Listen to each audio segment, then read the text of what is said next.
In troubled dreams, you fly over the four lands, pulled by a relentless force.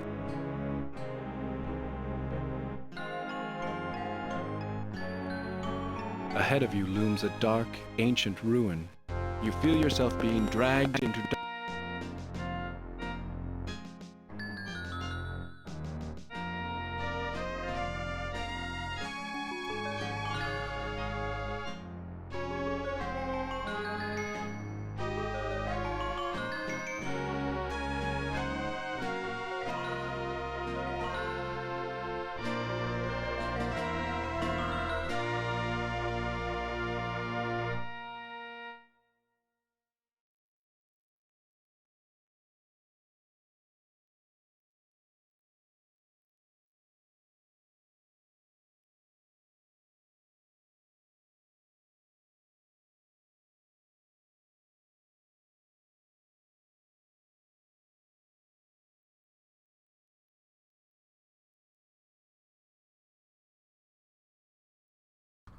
Testing, testing. Hey, can you hear me now?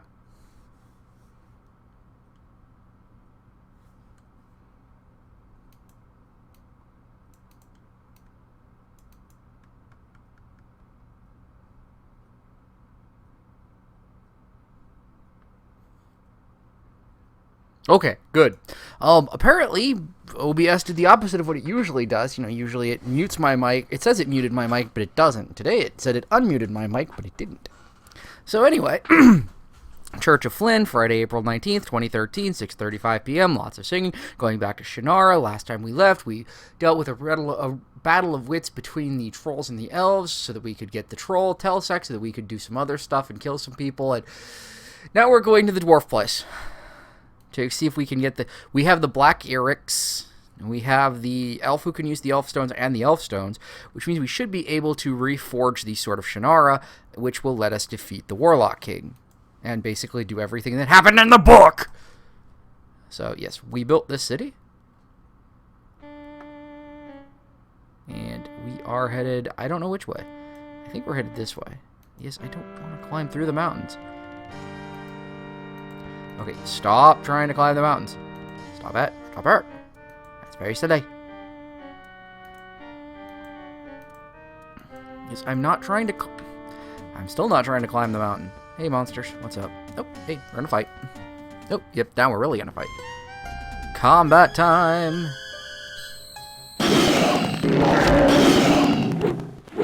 And the audio is skipping again. I don't know what I did to fix that the last time. Maybe it doesn't record that.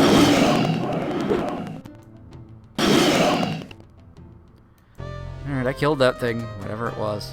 I've been killing those same things for hours now. I don't even know what they are, and I don't really care. Janison Pass. Okay. Pass. Ah, yes. We have arrived at Janison Pass across the Charnel Mountains.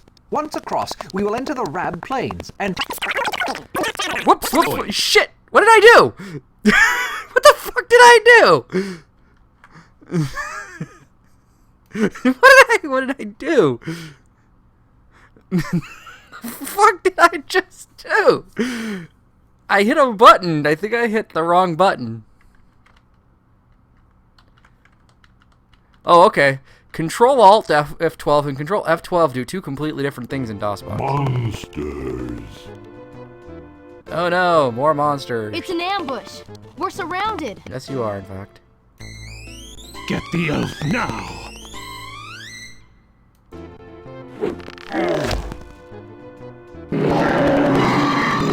Murder time. Nope. Okay, dead time.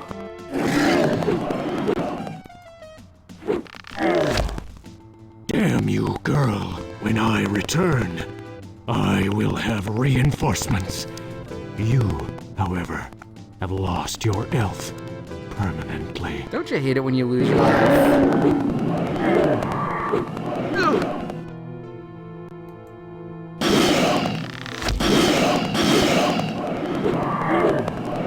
You would think having two big axemen in my party would make this easier. It doesn't even actually do me any good.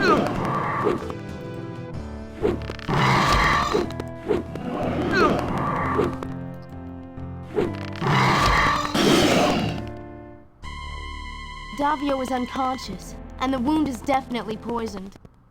He needs a healer. Storelock gnomes are healers. Long way from here, though. We've got to get him to Storelock quickly. Tell Carrie. So you're the carry. Who's the support? League of Legends humor. Why am I making Leagues of Legends here? Would you... Yes, I'm not...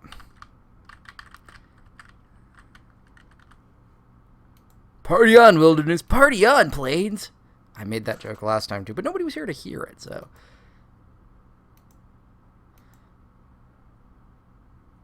I have no idea where I'm going. And for once, they're not willing to tell me. Monsters. We can't afford to get into a fight right now. Davio may not survive.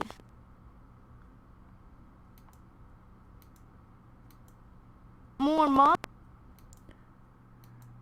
Ah, now they're hurting me. Okay, that's what I was waiting for. Was you're gonna go this way? Elf pale. Davio does look too pale.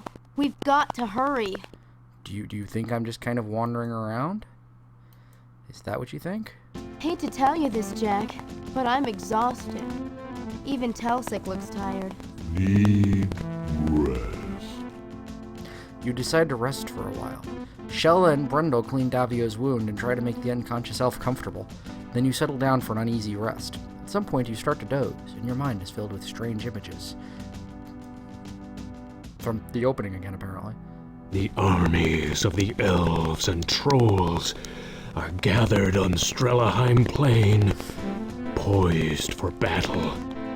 I ambushed Omsford and his party, and have poisoned the elf. He will not be healed. I have made certain of that. I care nothing for elves. Olmsford must die!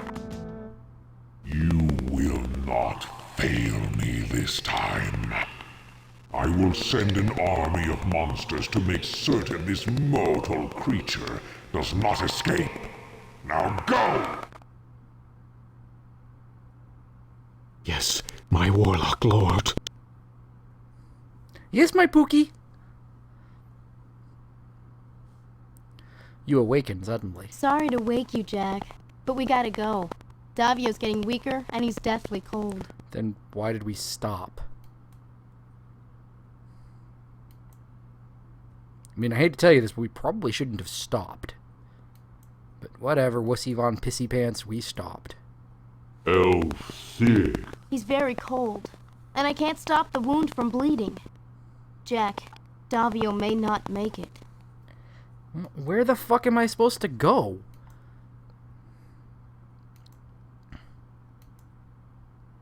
Jack, Storlock's supposed to be to the far south. We don't have time. Okay, so it's to the south, so how the hell do I get south? Rab River. We're near Storelock. Oh, you just walk across it, apparently. Elf bad. Jack, Davio's having trouble breathing. He looks as bad as my father did just before we gave him the antidote. He doesn't have much time left. You know, the time you waste telling me that he doesn't have much time left, I could have actually been moving.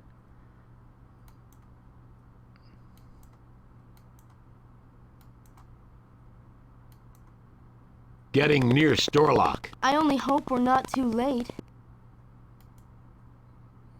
Storelock and Batson. By the time you reach Storelock, the village of the gnome healers, Davio is deathly pale and barely breathing. Telsek carries Davio through the village as the compassionate and gentle gnomes lead you to the rest center. Is that anything like the, Isn't that where they have the vending machines on freeways and the really dirty bathrooms where people have anonymous gay sex? When Davio is placed on the cot in the main room, the gnomes lead the rest of you to the rooms for the night. You awaken the next morning from a deep and dream-filled sleep. As you rejoin your friends, the gnome mentions you to follow, and leads you to a murky pond just outside town, where he proceeds to stab you 75 times in the kidneys, harvesting your organs and selling them on Craigslist. You are at the clear blue lake just south of Storelock. It is said that the lake contains minerals from nowhere else in the foreland, and that the healer gnomes of Storelock create many healing salves and potions from its soothing waters. Oh, that wasn't a time. Never mind. You didn't need to read it that fast.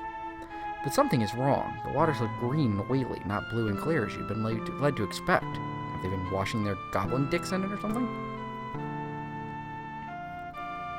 Your friend the elf is gravely ill. We have done all we can for him, but it is clearly not enough. Why? You saved the life of Jack's father when he was dying from poison. Why can't you heal Davio? The source of all our healing comes from the waters of the Blue Pond. However, as you can see, the waters have become fouled. They can no longer heal. Elf die? Oh yeah, about 20 Without minutes the ago. clean waters of Blue Pond, yes, your friend will die. You guys aren't very good healers if that's not absolutely necessary for everything. Also, I had no idea that in Shannara the Ferengi hung around. Can I give you some gold plus latinum? Gold pressed latinum. Jesus, I fucked that the hell up. What happened to the waters? A few weeks back, the stream which feeds the Blue Pond became befouled. We tried to dam the stream, but could not prevent the unclean water from ruining the pond. What have you done to save the waters? There is nothing we gnomes can do. Unless the source of this pollution is discovered and cleansed, the pond will be utterly ruined, and we will be driven away from Storlock forever. What's the cause of the contamination? A mixture of decaying creatures and a strong poison. It is much like that produced by arachnids, but the quantity is astonishing. What do you want from us? Unless the Blue Pond is restored quickly, your friend will die. If you and your party can find the cause of the stream's foulness and prevent it from destroying the waters, there is a chance your friend can be saved. Thus is your quest. Because God knows we're not going to let you do anything else right now. We can follow the stream and see if we can find the source of the pollution. Wow, so apparently that's one screen for a village, and I'm not controlling it. A horrible, deadly-looking monster lies at the mouth of the cave. It appears to be injured, and the poisonous ichor drains out of its eye into the stream feeding Blue Lake. Ay, ay, ay. What is that thing? Bad thing. Oh shit. Smells bad too, like kerosene. With a great deal of horror, you recognize the creature from your father's description as the monster that nearly killed him. I'll bet this is where the poison's coming from. You tell the others how the party of Balnor, Hendel, Menion, Shay, and your uncle, and the two elves barely managed to drive the creature off. You can see where the arrows damaged its eye. My father told me about this thing. It's fast, tough, and deadly. So what'll we do? Isn't that bad There's and only crazy? 4 of us, and I don't want to get this thing angry. Drop rock. What are you talking about? Big rock. Crush monster. Even you couldn't move that rock. Use Irix. Make stronger. Telsec, even if you could move the rock, you can't get near it without the monster seeing you. Well, why don't I just run some interference on it? If you got close enough to do that, you'd be killed. And of course, I'm sure I can't leave. You realize that to leave without killing this monster would doom Davio to a poisonous death. So I'm stuck on this one screen.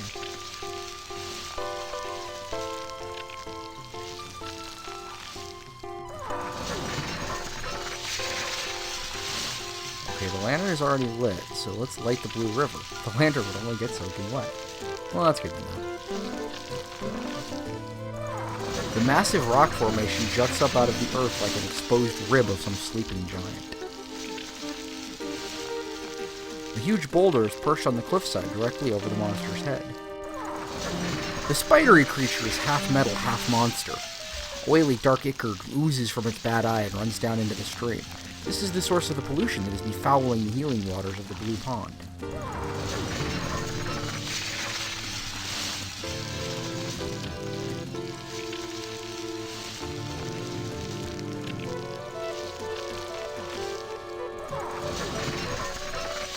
There is an unhealthy sheen on the surface of the water.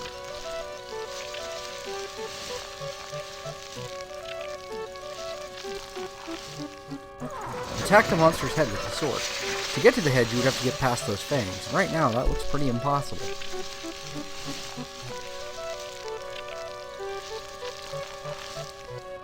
You would like nothing better than to sever that horrendous head from that revolting body, but neither you nor your knife is strong enough. I'd say light the river on fire, but that would get back to the kerosene comment.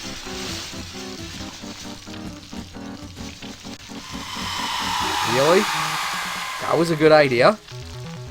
As you approach the monster, the beast lashes out with its pincers. You leap back at the last minute, narrowly escaping decapitation.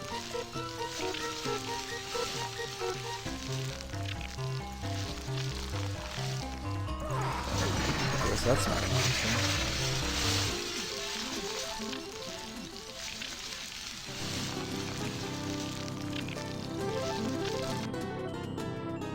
Sorry, Jack. I didn't really want to talk to you. I hit the wrong button. Shella shoots an arrow directly at the creature's head, but it bounces harmlessly off the monster's oily metallic hide.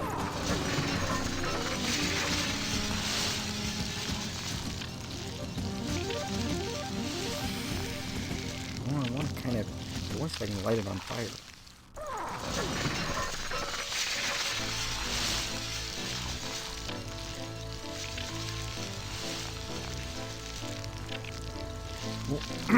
Thanks, that's not very useful.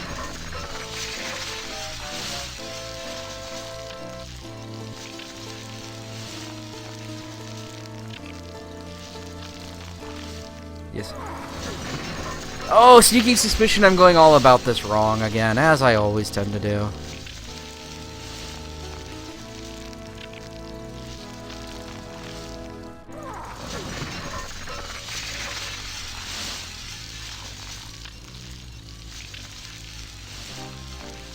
Okay, well, what are we preparing the arrow with?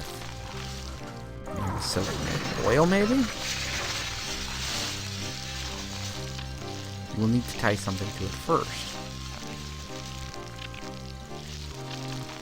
Okay, what have I got I can tie to it?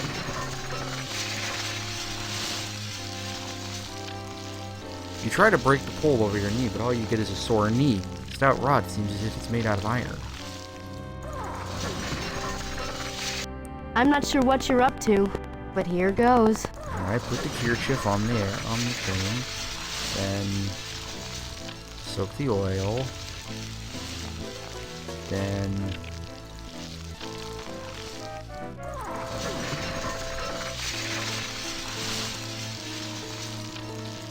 the arrow at the head. Well, okay, she said it's not set.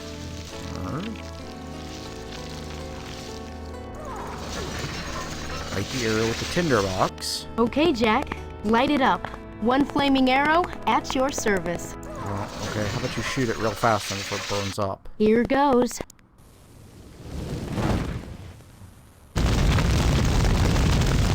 That does it. Delsec, your turn. I have no idea what's being said here. Telsec holds the black Urix up in the air. He shimmers for a moment, then grows even larger than before. Tenokchok! Telsec runs past the monster, narrowly avoiding the flailing legs and testicles. Tentacles!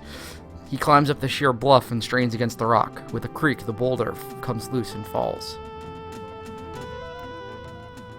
Arrowed! Bouldered!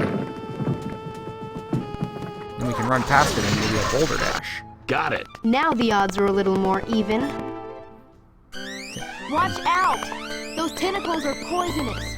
I've seen enough hentai to know where this is going. Let's crushing it in the head with a rock is suddenly more effective. Oh, okay.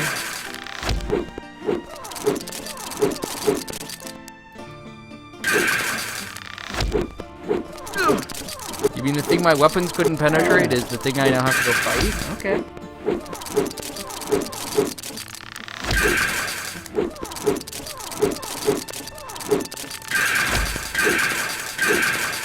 So yeah, nearly killed 7 adventurers and 3 managed to knock it down. Despite your injuries, everyone is elated by the victory. You clean the poisonous mess from the stream bed and return to the gnome camp. It's a super fun site now. They call it Love Canal. That was easy.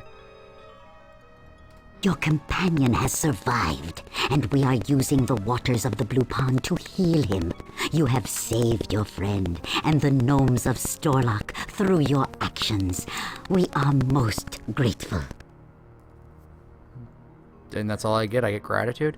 Fuck your gratitude. Fuck your gratitude.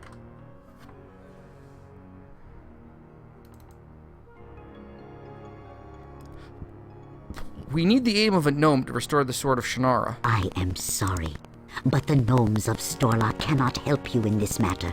We are pacifists, unable by our vows to harm or to help harm anyone or anything. Without the help of a gnome, the Warlock Lord can't be stopped. We need you. Forgive me, Princess of Lee. Before a gnome of Storlock would break his vows, he would take his own life. Is there any way you gnomes can help us against the Warlock Lord? If you seek the help of our less civilized brethren, it is best to remember that their lives are a continual struggle for power. Offer it, and you may enlist a temporary ally. Can other gnomes be trusted? All are individuals and must be judged as such. For the most part, though, it is the rare gnome that values honor and will not seek an easy advantage. What do you mean by struggle? Only the strongest or most treacherous are respected in gnomish society. Of course, every gnome wants to kill the most powerful, but the gnomes greatly respect and admire such leaders. So they both respect them and want to murder the fuck out of them. Sounds like Ferengi. What kind of power can we offer a gnome? There are 2 items of gnomish magic. One is the magical torque, and the other is the Helm of Command. What can you tell me about the magical torque? It allows the wearer to cast a spell of fire that will burn an object or a person. Well, I would hope so, The more otherwise it's not very powerful good the fire. user, the more powerful the spell. Burn, baby, burn. It's a magic inferno. Burn, baby, burn. Who has the magical torque? The torque is usually worn by the High Shaman, the spiritual leader of all the tribes. Soon, the gnome tribes will gather for their annual pilgrimage to the mountains of Rune, to the southwest. The shaman will surely be there. What is the Helm of Command? It allows the wearer to speak words of command that gnomes cannot help but obey. It is extremely powerful and dangerous. Where can we find the Helm of Command? It has been lost to the gnomes for generations. It was buried in the Hall of Kings with the greatest gnome leader of all time. Okay. Well, only one way to go, and that's out.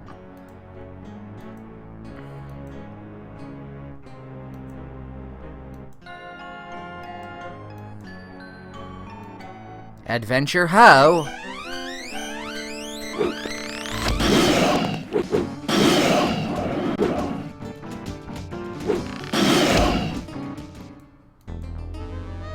Why is a lot of monsters down here?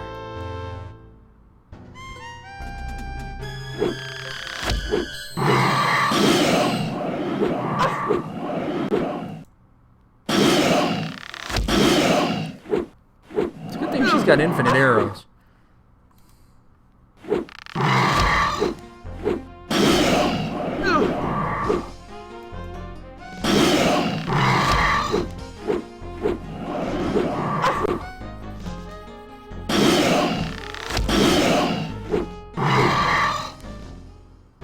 All dead, all dead.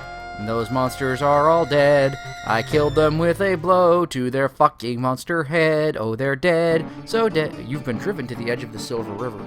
The water flows too swiftly to cross here. You turn to the west, only to see a troop of monsters heading towards you. Glancing around, you see the ones coming to you from behind. Well, we're fucked.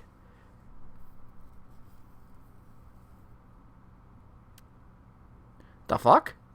You are surrounded on 3 sides by an army of monsters with your back to the rushing river.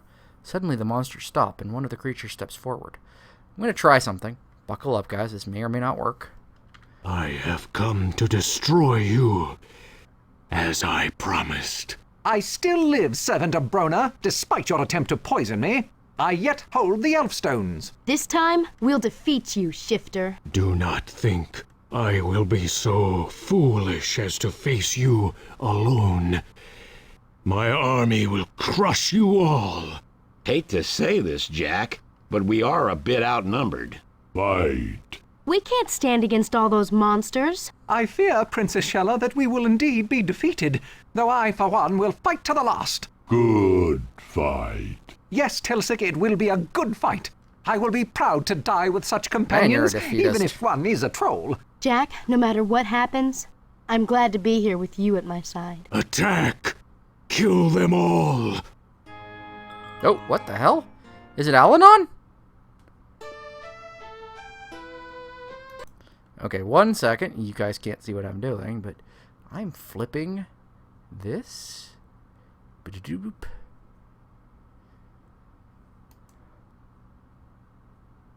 Alright, let's see if it crashed. Oh, it stayed on. Okay, we're now on fluid synth. Do not be afraid, Jack Omsford. I am the king of the Silver River. Okay. I am taking you and your friends to safety. However, your journey has far to go, and there is much danger. Heed now my words, Jack. I've done it before, and On it's your worked. path lies deceit, okay. betrayal, and death. You will lose something that you love dearly, or everything you have done will become a lie. Be wary, and choose your way carefully. It's one The good note, sword though. of Shannara is the mirror of inner truth. To wield its power, you must confront everything you have done and see it as it truly is. You are the only one who can face Bronna with the sword of Shannara. But can you face yourself first? I will give you a gift to aid you on the journey. Use it upon the waters when you need to control the power of the Silver River. Like right now?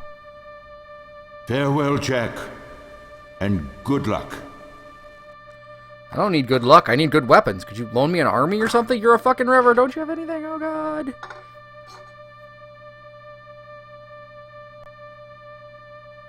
You awaken to find that you and your friends are just outside the town of Coalhaven. You have no idea how long you were unconscious. What happened? Strange dream. I had the strangest dream, too. I was told that one day I must choose between love and life. How weird. I believe we were rescued by the legendary King of the Silver River. His domain is the Silver River, and he is in it. He is seldom seen, but we now owe our lives to him. Of course I do this before the longest conversation I've run into in ages. As Brenda leads you towards the dwarf village of Coalhaven, you are viewed with suspicion and distrust. The guards have their weapons ready even as Brendel greets them. They accompany your group to the large hall at the center of town and into the council room. Who are these creatures who invade our village? Why have you led these outsiders here, Brendel? This is Jack, son of Shay Omsford, Princess Shella, You look like daughter a bear. of King Menyon of Lee, Davio, scholar to King Eventide, and Telsek, bearer of the Black Irix. Irix. That good enough for you? I've returned with Hendel's mace, and we've come to get the Hammer of Power. No! No one may take the Hammer of Power from Coalhaven! Look, the Warlock Lord is back, and the Sword of Shannara is broken. If Jack doesn't get the Hammer of Power, Brona's gonna destroy the world totally this time, because there isn't any other way to stop him. That may be what you were told, but the Hammer of Power remains in Coalhaven. The outsiders will leave the city in the morning. How about you blow my city right now? Can we borrow the Hammer of Power? The hammer is needed for the defense of Coalhaven against the armies of Bronna. Already our scouts have seen signs that the enemy approaches. The Hammer of Power has been hanging on a wall in Coalhaven since before the last war. Why is the hammer suddenly so important? King Balinor of Tirsus sent word that the hammer must remain here at all costs. That wasn't what King Balinor was going to say. How did you find out about the return of Brona? King Balinor sent a messenger and guard from Tirsus. Our scout, Killy, found them after they had been ambushed by monsters. The dying messenger spoke the words of King Balinor, warning us of the Warlock Lord and the need to protect the Hammer of Power. King Balinor was to send word that we needed the hammer. His messenger made no mention of you or those creatures that follow you. Watch it. These creatures are my friends. The Hammer of Power will remain to protect our city. The outsiders may remain for the night in Cullhaven. Your party is sullenly fed and grudgingly led to a place to spend the night. Don't know what's going on, but it's not right. Sorry for the way my people are treating you. It's all right, Brindle. I'm sure Jack will straighten things out tomorrow. Early the next morning, you are awakened by guards pounding on your door. The party is escorted back to the council hall by a crowd of angry dwarves. Give us the Hammer of Power immediately. What are you talking about? Those thieves you're traveling with have stolen the Hammer of Power. We did not. We're not thieves. The hammer had to be stolen by outsiders. No dwarf would even dream of such a foul act. If the Hammer of Power isn't found by sundown, you will all be sent to the dwarven mines. Guards, escort the prisoners to the stockade. How are we supposed to find the hammer if we're locked up? Very well. Brendel will be free within the confines of the Great Hall to recover and return the hammer. If my friends are locked up, so am I. The man to find the hammer is our leader, Jack. Guards, take the thieves away. Your friends are led away by the town guards, who seem particularly nervous around Telsec. Who will watch over this Jack and make certain he will not escape? I'll do it. He looks trustworthy enough for a thief and an outsider. Very well, Killy. You will be responsible for the prisoner. Jack, you may search the Great Hall of Cullhaven for the Hammer of Power. If you do not find it by dark, you will join your companions and the traitorous dwarf in the mines. Do I make myself clear? As mud, sir. Alright. We'll be right back. And actually, we'll be very much right back. Hello? Oh, oops. That'd be why that wasn't working. Because now DOSBox is caught on one sound. It's a tone problem. Okay, I'm done now. Which also means that I still have to reset the media device because it doesn't save. Fluorescent.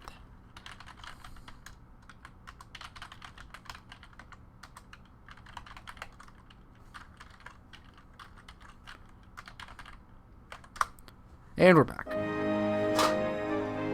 It sounds a lot better in Fluid Synth. It's kind of wild. It's like all regal and shit. In troubled dreams, you fly. And we shall restore. Oh, you don't have an autosave. Awesome, we get to sit through all of that again. I thought this thing autosaved. Wait, Jack. Oh, come on. You're... I am With it. Okay, there we go. I thought it autosaved, because the later ones do, like Callahan's and Deathgate and Mission Critical have autosaves. When you exit cleanly, they save.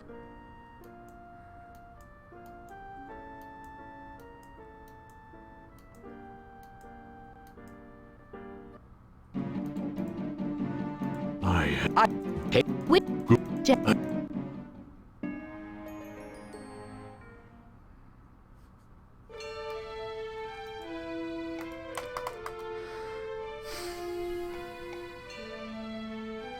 Do not... Okay, skip all of his... And What happened?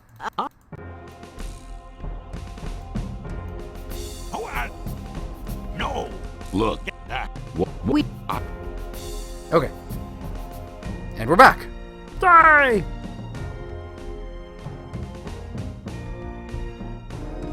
I know, it hurts. Alright, so Killy's already stolen the hammer. I know that much. He bodged the message from Tirsus. I'm the one who discovered it was missing as I patrolled the Great Hall. Did you see anyone around the area before you discovered the hammer was missing? I saw only the guards who watched the building.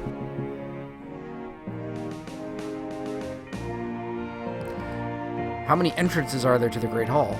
Only the double doors in the front of the building. I need to see where the hammer was stolen. You'll have to go to the main hall. Aren't I already there? And also, it did it again. Music voice. Also, hey there, Zetsubera. I see that you've arrived. We made you some pasta and some beer to go with it. 70% of the game. When did you discover the hammer was missing? Early this morning, as the watches were changed, we were suspicious of your party and kept extra guards. No one was seen entering or leaving. Where is the hammer usually kept? It is kept Hey, in the the voices aren't weapons skipping. room in the Great Hall. How do you think we stole the hammer? I do not know, but you will tell us when you return it. The Warlock Lord has got to be the cause of this disappearance. We believe this. We believe the Warlock Lord sent you here. Oh, well, you're obviously stupid. Alright. Status. No, not status. Music voice. There's more music. Hey, guard. The guard ignores you. And let's go this way. This is the main hall. Your companions are being held in the room off to your right. Up ahead is the room where the Hammer of Power is kept. The hammer is my penis. Penis power! This beer stein is in immaculate condition. Every drop has been drained from it. These dwarves obviously take their drinking serious. I saw Hugs. I was like, ah! Hug me!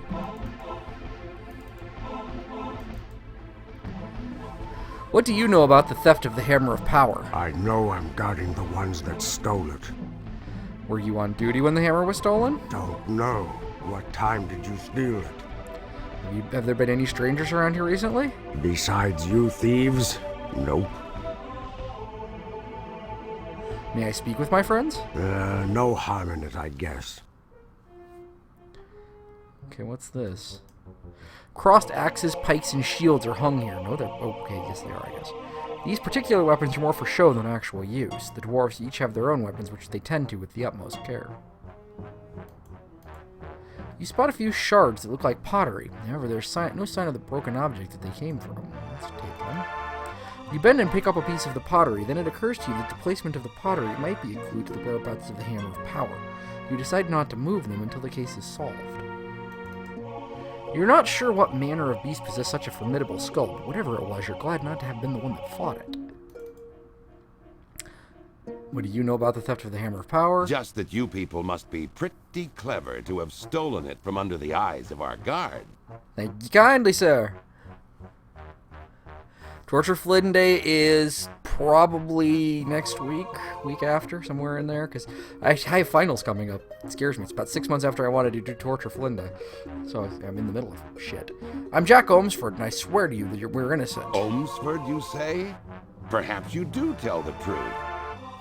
Have there been any strangers around here recently? The most recent was the messenger from King Balinor, and he died soon after arriving. You had to put that little snicker on there, didn't you, just to give away that you're evil. Did you talk to the messenger? He was dying at the time, and he didn't have much to say, except to guard the hammer. Balinor sent word that we needed the hammer to defeat Brona. That wasn't the message we heard. What happened to the messenger and his party? What happened to them? Monsters set an ambush, and they walked right into it. And I'm bringing something back up that Carr will probably snicker over. Probably part of Torture Flynn Day will be something I promised many, many, many months ago during Dark Souls. And I imagine Carr is like, wait, what? What will make me so happy? And I'll let it sink for a second. I need to see the scene of the crime. It's right through the door ahead of you. Alright, so there are 4 doors. The dwarves do not allow you to depart. Well, let's go to the scene of the crime, where he just teleports like a sticker. Well, you are going to make me play Last Remnant, but there was one before that. This is the room where the Hammer of Power is customarily enshrined. It seems to have vanished, however, with only an empty plaque left behind. The Hammer of Power usually rests above the fireplace. Feel free to look around, but don't take anything else. I'm probably going to throw Metro 2033 in there for the fun of it, too, but I need time to set up for a 24-hour anything, and I've got to make sure that I actually have 24 hours to do stuff in. When did you notice the hammer was missing? When I was here on my guard rounds this morning. Could a person get in here through the chimney? Not through this chimney. The flue's been closed since they took the handle off. Why was the flue handle removed? It got broken. How long has the flue been closed? Long as I can remember. Could you open the flue without the handle? Not that I know of. This plaque is out of reach for most people. Not too high for a troll, though. Maybe he's the guilty one. What is this place? It is where all the weapons of Cullhaven are stored. You see axes, halberds, pikes, and swords among the weapons here. You shift them around and search for anything that looks like a hammer, but you find nothing out but conventional weaponry. You find a few small pieces of soot that seem to have fallen from the chimney recently. The lumps of soot disintegrate into ash at the slightest touch.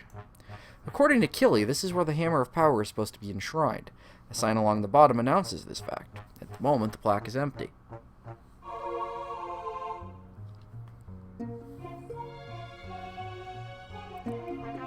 Yeah, and it would be much more obvious, less obvious who it is if it wasn't bloody him going hee all the time like he's hiding something. Dwarven shields are mounted here, probably for easy access. They're battered and old looking, but still completely serviceable. You're already in trouble for allegedly taking the Hammer of Power. You'd best not compound the problem by taking a shield as well. Yeah, probably for the best. There's a small hole in the stone. Looking inside, you can see there's a metallic collar while some kind of handle might fit. Where did I get magic dust? Oh, it's the King of the Silver River. The silvery powder in the pouch almost vibrates with magical powder. Power is the gift of the King of the Silver River. If I, stuck a stick in there... You poke the tip of the fishing pole into the hole, but nothing happens.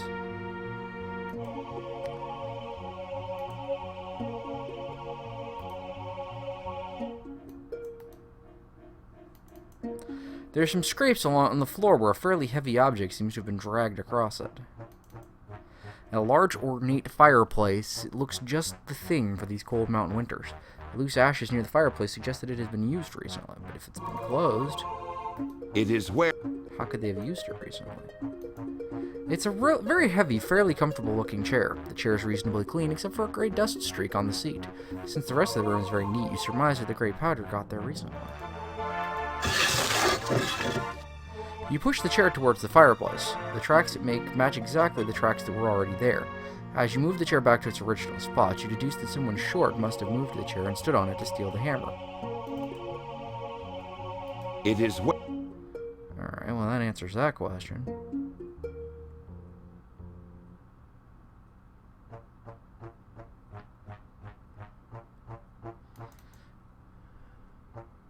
By gods, you found a clue! Somebody call Blue, because I found a clue! Dippity-doo!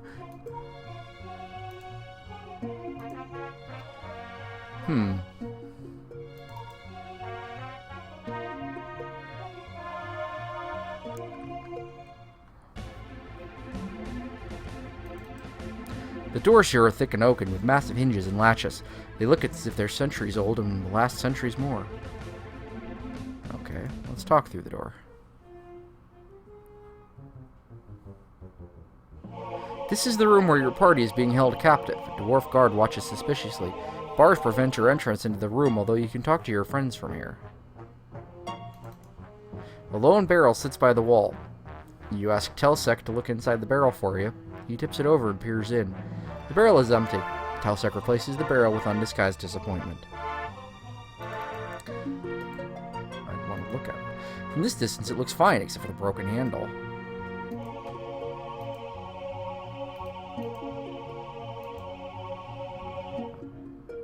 I don't remember seeing that broken stein there. Please get it for me.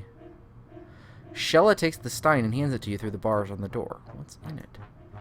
You open the stein and discover something inside. It is a soot-stained red sash. This is one of the sashes worn by the dwarven guards. It's badly smudged with gray soot. So it's been in the fireplace.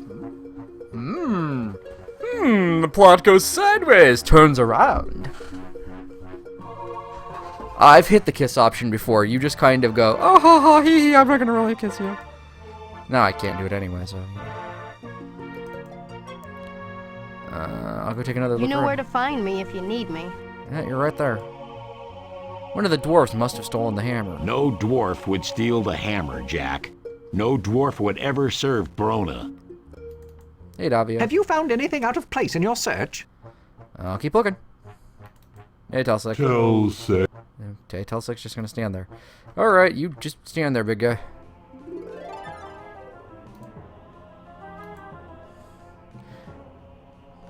Is this your missing sash? My sash? How did it get in there? You hid this sash so no one would notice the soot. Why would I do that? I have nothing to hide.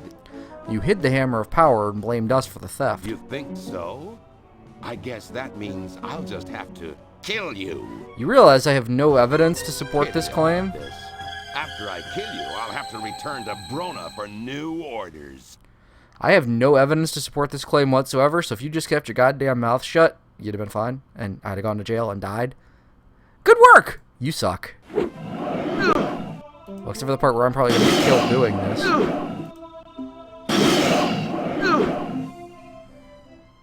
You have fallen in battle. What would you like to do? Pity about. Because Jack is terrible at this. You hear a crash as the lock on the guardroom door gives way, and Telsek joins the battle. Help Jack. Okay. I'm not going to stop you, Telsek. Now, it'd be really good if you'd hit him.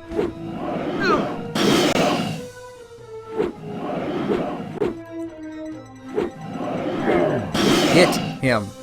Use the sharp part of your weapon, Telsek. It works better.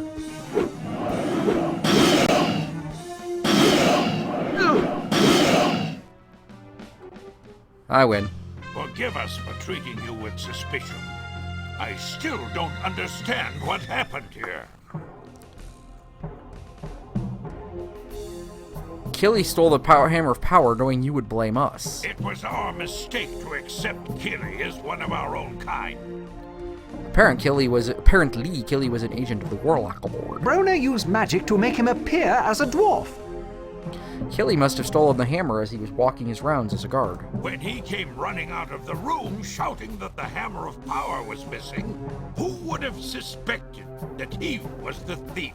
Where did he hide What has it? happened to the hammer of power? Jack must know where it is. We'll go get it.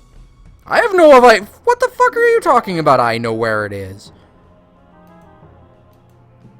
You open up the backpack, and inside you find the missing flue handle. Well, that answers that question.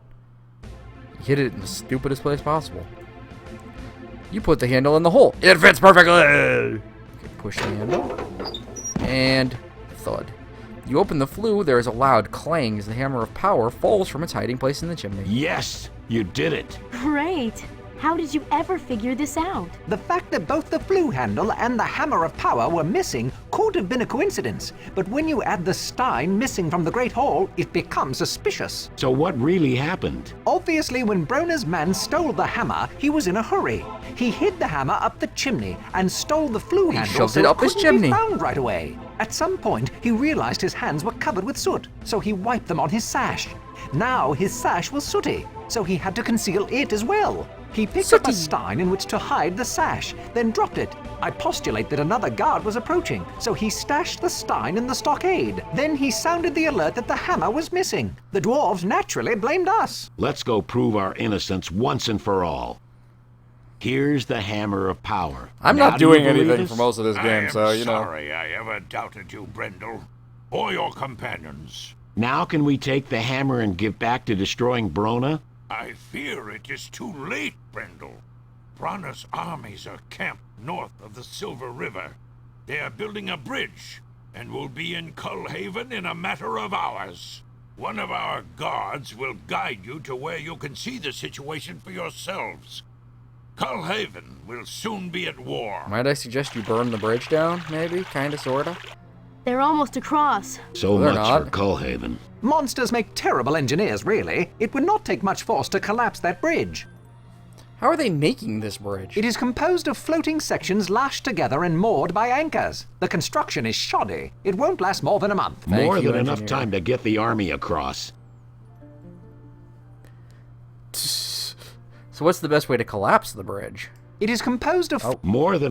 I didn't ask for that If option. something massive were to hit the center with sufficient momentum, the bridge would be split in half. Much like this plot. What do you suggest? Several logs might do it. The current is not very swift here, but if the logs were large enough, they might still put enough stress on the guy lines to snap the central sections and demolish the bridge. Alright, let's put a dent in Brona's plans and a breach in that bridge. Don't worry, Brendel. We'll save Cullhaven yet. Bunch of foolish dwarves. Somebody's got to. You know, your pacing on that line again was absolute shit. Sorry. I used to do voice acting, and hearing somebody deliver lines really badly kills me.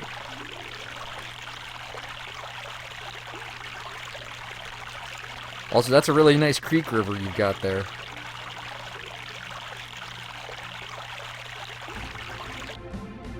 You follow the path upstream to a large pond.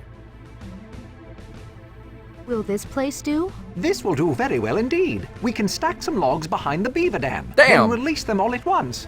Perhaps that will produce enough momentum to break the bridge. What are the odds? Judging the speed of the river right now, I'm not at all that confident of the plan. Carr found a voice actor list for this game, but I don't think the guy playing the dwarf sounded that familiar. What will it take to make this work? A sudden flash flood would definitely improve the chances. Other than that, we can only hope. Brendel, you and Telsek start cutting down some trees. Telsek, let me show you how it's done. Fast learner. Shelley, you and I will go to see if we can weaken the dam. Lead on, Jack. Davio, could you use the elf stones to trigger the dam to break? I believe I could, friend Jack. Everyone sets off on their jobs. It takes several hours, but at last you have what looks like enough logs to break up the bridge. Alright, now we need to throw the magic dust at the river, or at the pond in this case. As you start to pour the dust into the pond, you feel a swirl of magic resonate through you. You smell spring rain, feel the surge of wind-driven waves, and hear the roar of a waterfall as the dust first trickles, then flows like silver water from the pouch. Whoa! How wondrous! The water's weird. rising, but it's not going over the dam. Break dam. Damn it! Yeah, I'll weaken the dam.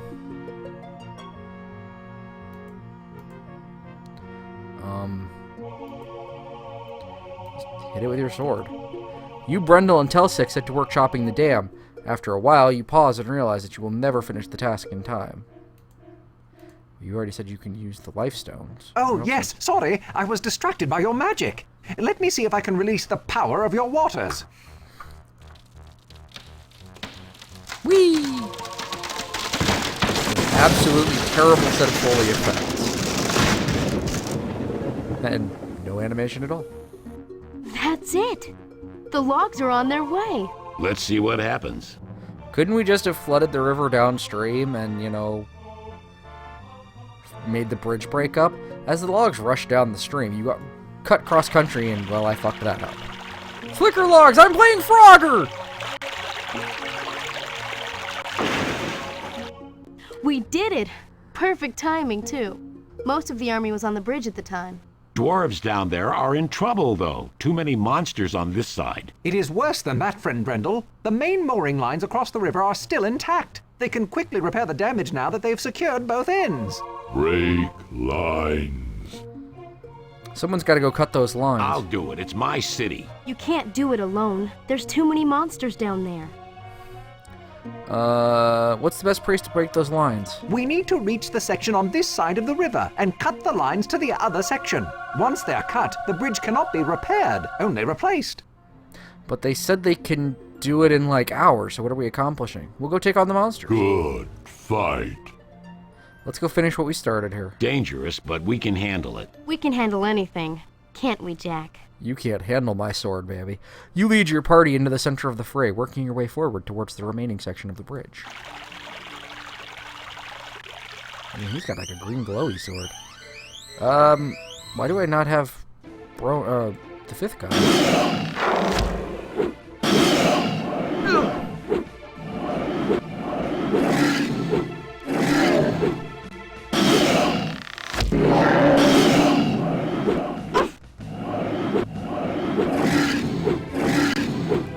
Keep attacking. Nick that paddywhack, give the creature's bones or something, I don't know.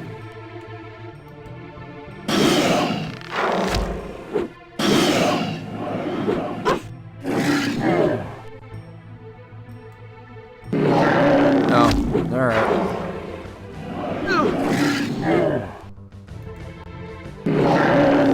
Nice to have him here while I'm killing him.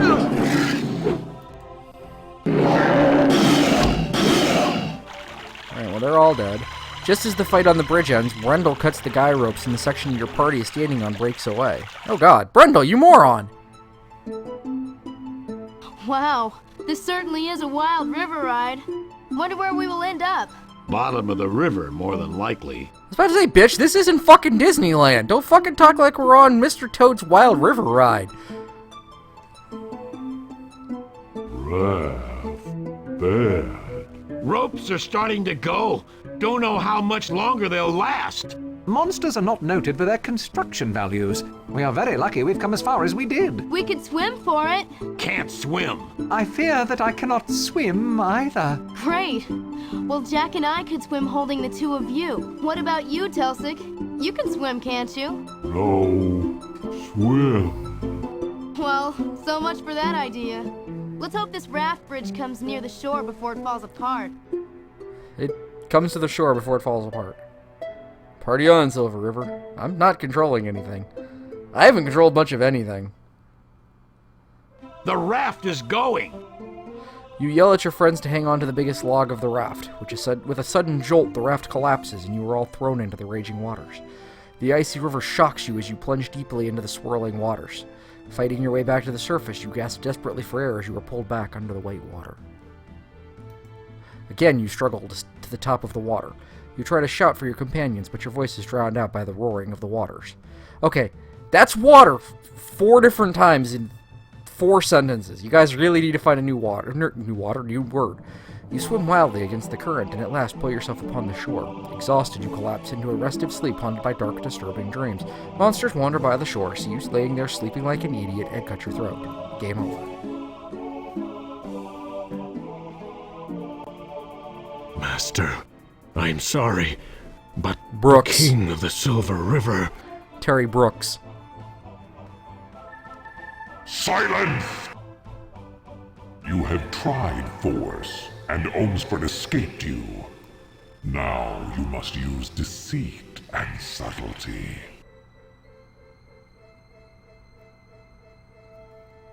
Choking juice. That's a good one. I like that. I'm gonna remember that one, choking juice. When you arise, it is morning. You pull yourself to your feet and begin searching for your friends. Jack, you made it! Who find you first. Shella runs up and grabs you, holding you tightly. You squish because of the water trapped in your clothes. She is laughing and crying at the same time because fish have been eating her internal organs for the last 2 hours. You can see the rest of your friends rushing towards you, and then you die. Told you he'd make it. You ask your friends how they managed to survive the river. We aren't going to bother telling you because it's pointless and terrible. Did what you told us. Held on to the log. Fortunately, Telsec held on to the log and Davio too. I again owe my life to Telsic. I did the same as you. Swim to shore. I guess I must have fallen asleep after that.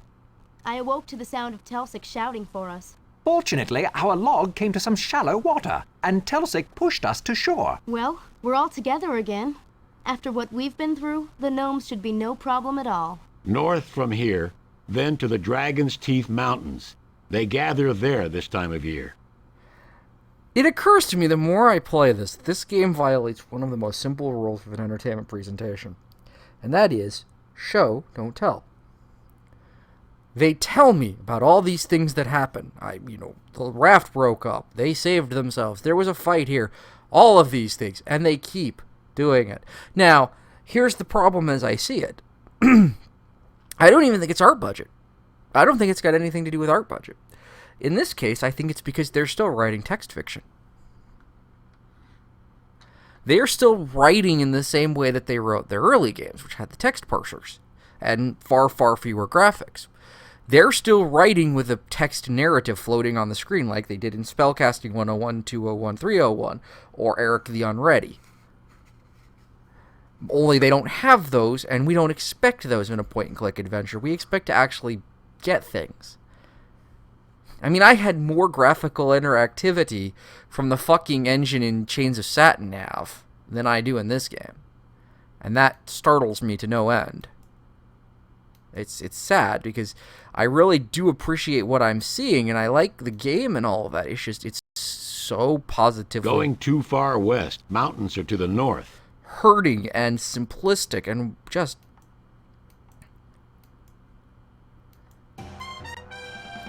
Whoa, okay, apparently I'm fighting werewolves.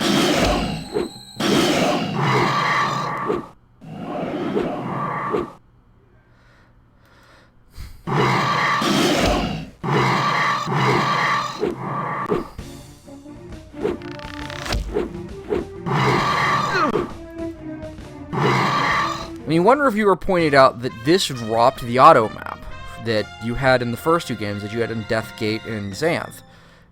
And he wondered why, and then he eventually decided, well, it's because there isn't anything to hide. The world is tiny. Dragon's Teeth. Should be a trail through here somewhere. I'm sure Telsic and I can find one. You make your way up the rugged mountainsides, following a crude trail that was constructed by the gnomes. Brendel is obviously unhappy at the sheer cliffs you're climbing and frequently mutters to himself. Also, he notes that dwarfs don't jump. Finally, you come to a wide chasm with a crude rope bridge across it. You've come to a fork between the two mountain trails high up in the Dragon's Teeth Mountains. This seems to be the only way across the chasm. No way I'm crossing that. Small rope. You have little choice in the matter. Hey, Alanon. Druid Alanon, I am Davio. I am honored. A large band of gnomes is heading this way. You will need to cross swiftly. I will cross first. Olmsford will cross next. Then the elf. The rest of you follow. Grasping the guide ropes, Alanon steps out onto the rope bridge. The bridge sways beneath him, but he quickly crosses to the other side. Okay, fine. I'll cross. You grab hold of the ropes and start to step on the bridge. It sways beneath your feet, and you step back onto solid ground.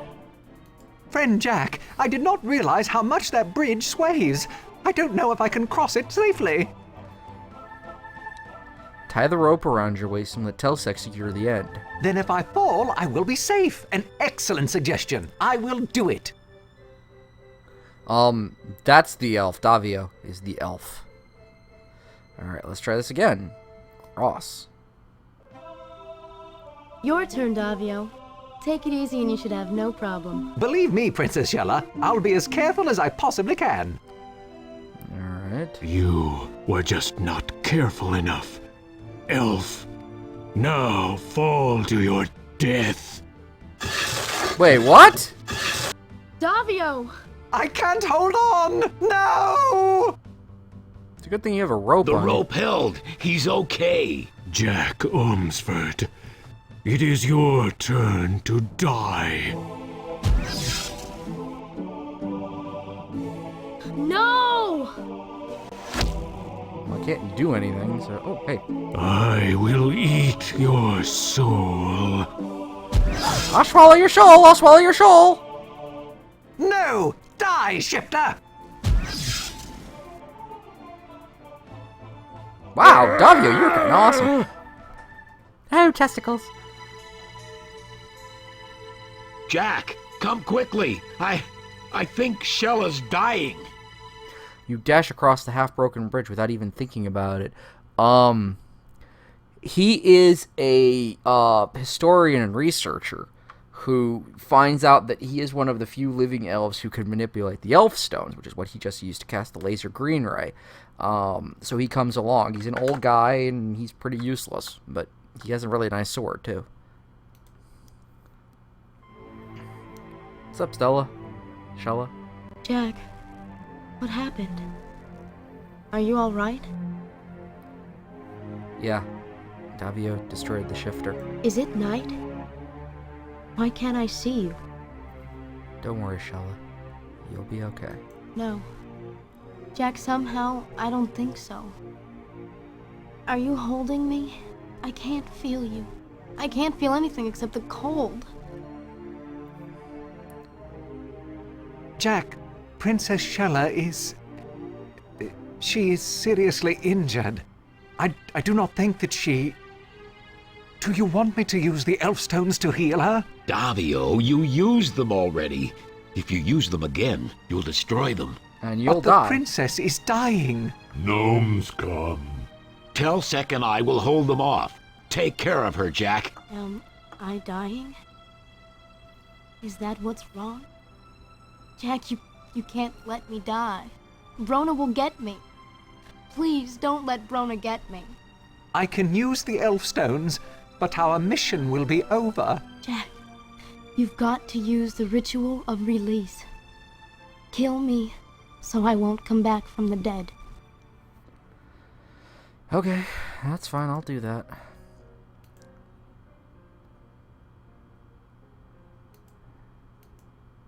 You open the book to the ritual of release and begin to perform the spell, but the words seem powerless. Although she is mortally wounded and certain to die within hours, the ritual can only work if performed in the very last minute of a person's life. You have to kill me first. Oh, come on. Hurry, there's no time. This game just went balls up. What the hell? Realizing the gnomes will overrun you long before the final minute of Shella's life, you plunge the knife into her. Shella will be dead before another minute has passed. You open the book and try to read the words of the ritual of release. Your eyes blur, and it is difficult to see. You wipe away your tears and begin to intone the words of the ritual. Thou who death has touched, hear the words I speak. Thou who death has kissed, find the peace ye seek. Thou who death has marked, submit thy will to me. Thou who death has blessed, let thy soul be free.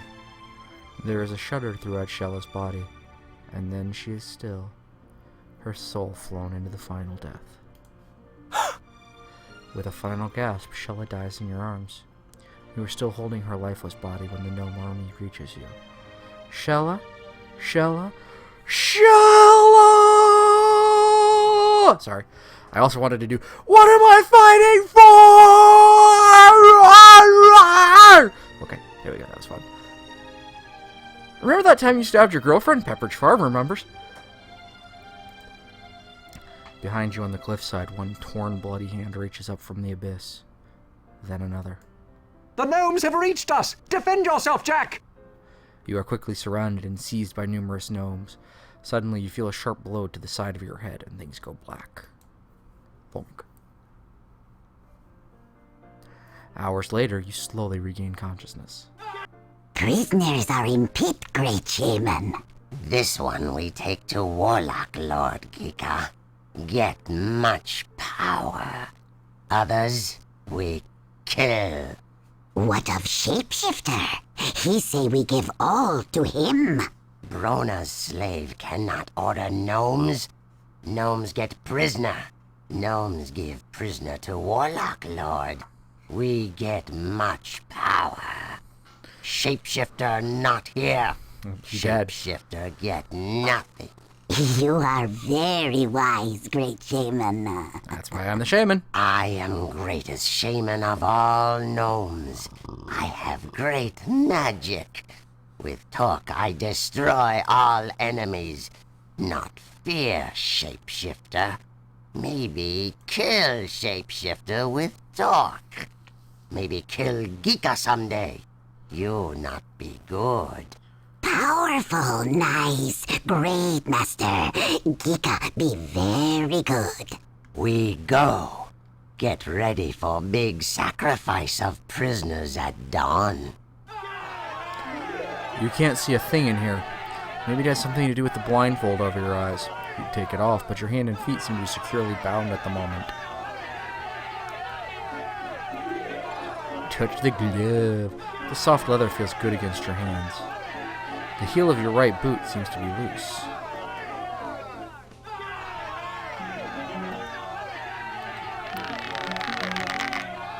As you push against the boot heel, it pulls away from your boot, exposing the sharp hobnails that had held it in place. Cut rope with boot heel. By rubbing the ropes on your wrists against the nails, you are slowly able to cut the bindings. Now your boots are all fucked up. You moron. Now that your hands are free, you can remove the blindfold from your face and untie the ropes from your legs. You can't open the chest, it's locked. I'll take this coarse rope. The chamber pot is empty, but there's a strong, unpleasant odor emanating from it. Even with the hat, you wouldn't fool anyone into thinking you were a gnome. The hat appears to be battered and filthy trophy from some adventurer. It's now something only a gnome would wear. Do-do-do-do-do-do-do. The small barrel is empty. Although the chest is ornately carved, it contains nothing. The violent urge quickly passes, and you decide not to break the metal-bound chest. You start to sneak through the tent flap and realize that the gnome guards are awake, alert, and watching the front of your tent. There's no chance you will be able to escape that way. You quietly close the flap to consider a new plan. Judging from their shadows, the gnome guards are shorter than you. They're probably better armed, however, and they certainly have you outnumbered. This tent is a four-sided affair made of tightly woven hemp, nearly as thin as linen, but stronger and lighter than canvas. One side has an open flap that serves as a door. If I could, light it on fire or something. You pick up the chamber pot, but the stench is so overwhelming that you set it down. It would probably just draw attention to you if you were to carry it around.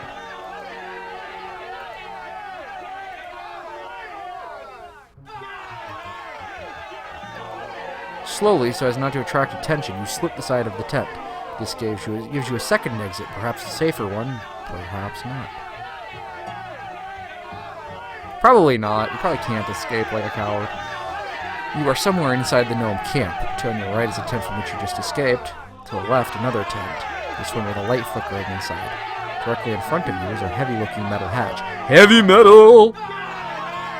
The guards in the distance don't seem to have spotted you yet. You can't help but wonder what Shella would do if she were by your side. Yeah, that's the one I just came from. You creep around the side of the tent and spot another gnome guard. Stealthily, you creep back again. You can't seem to open the hatch. A metal base plate emerges from the sand here, covered by a solid iron lid. The lid is hinged on one side. There is a hole in the base plate that looks as if it might operate the other lid, or the lid.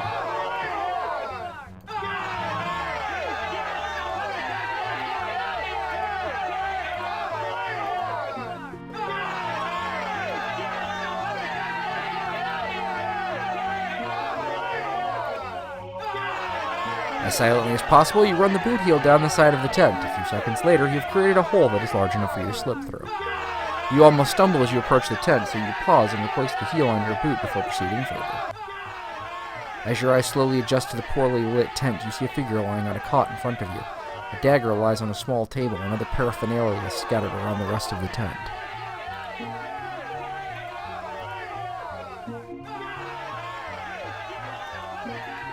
The magic torque is a necklace made from twisted silver and brass. The moment you touch the shaman, his eyes pop open. His hand goes reflexively to his neck, and when he discovers you have stolen the torque, he seems momentarily taken aback. Then you see his eyes slide towards the guard shadow in the tent, and you know he will not remain silent for long. I didn't want... The shaman calls out to the guards, I didn't want to do that. I was trying to gag him.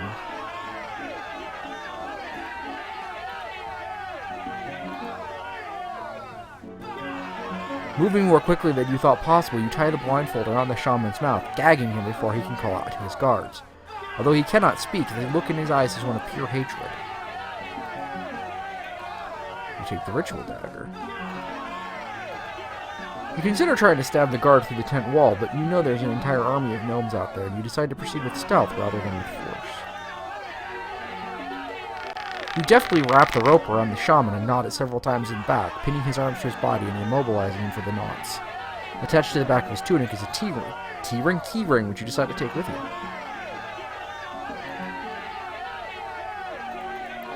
The shaman has the tools of his trade all around him. Some are souvenirs, but most are items used to create magic, or at least to convince the other gnomes that he can create magic. This skull once belonged to a creature with an enormous jaw studded with razor-sharp teeth. The shaman must use it for its magical and medicinal properties.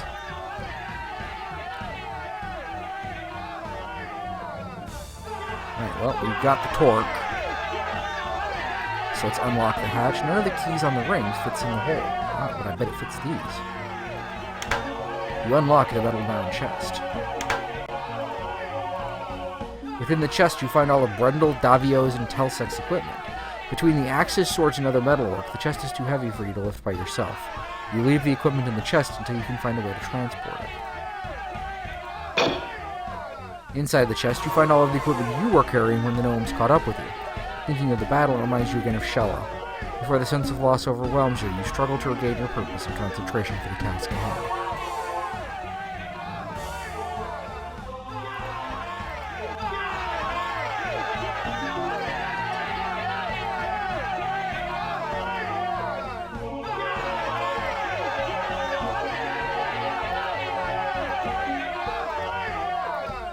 Why can I not get this open?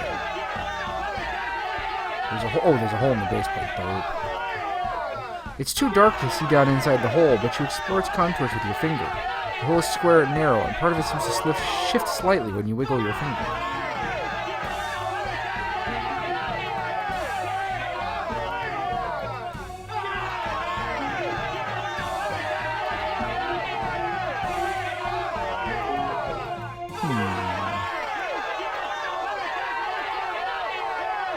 I wanted you to put it there, okay? So I can't.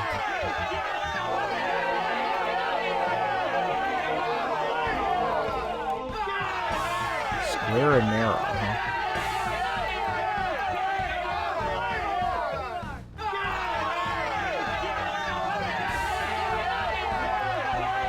You hesitantly invoke the magic torque. Nothing happens.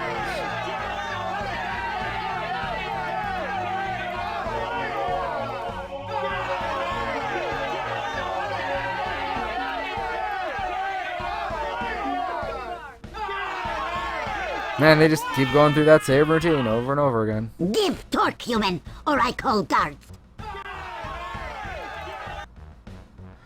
Why did you kill the shaman? Gika now new shaman. You give torque, Gika be powerful shaman.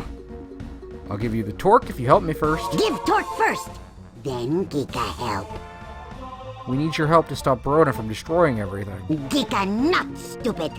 Gika not fight Warlock Lord. Warlock Lord, very powerful. Gika can be powerful too if you help us. What do you mean? Gika already very powerful. You can have the torque if you help us. Gika call guards. Guards take prisoner. Gika get torque. I'll tell the guards you killed the shaman. Gika not kill shaman. Bad prisoner kill shaman. Guards kill you for killing shaman. Gika good gnome. I know something that will give you more power than the torque. Torque, powerful magic. How can be so? You tell him that you know where to find the Helm of Command. You know? Tell me where.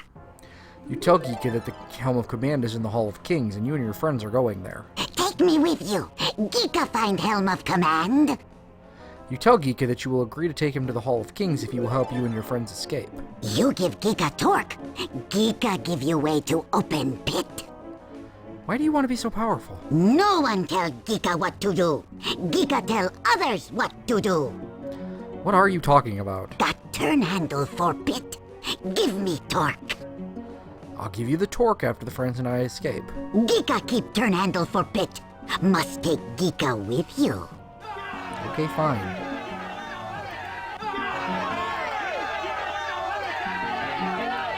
Gika open pit. You go away with prisoners.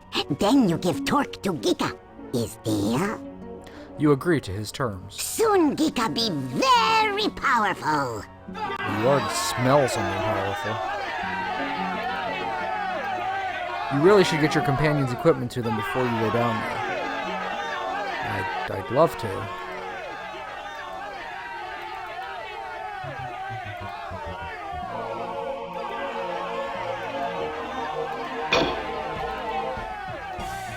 So I have to open it again, I guess.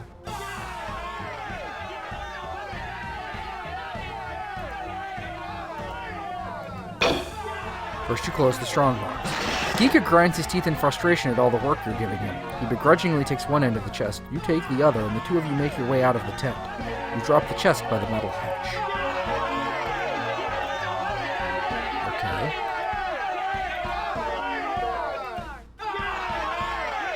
Put the metal chest in the pit. Dropping the chest in the pit could result in the breakage of your party equipment, and depending on where they are standing, breakage of your party as well.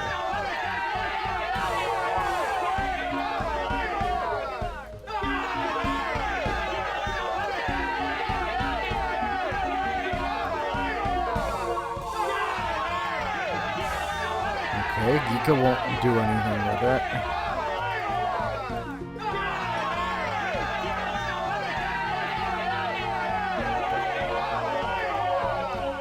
So this rope is going to do the job, I guess. Okay, whatever. Put the metal chest in the pit. Grunting and sweating, you and Geeka move the chest to the lip of the metal hatch. Leaning against the pull of the rope, you tip the chest into the pit and lower it hand over hand until it touches the ground. You toss the rest of the rope in after it.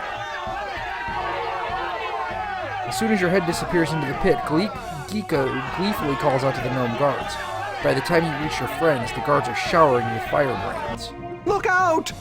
The smoke of the firebrands fills your lungs, and you struggle to breathe. You start to cough uncontrollably, and you fall into unconsciousness. This time, the gnomes do not take prisoners. Alright, so... that didn't work.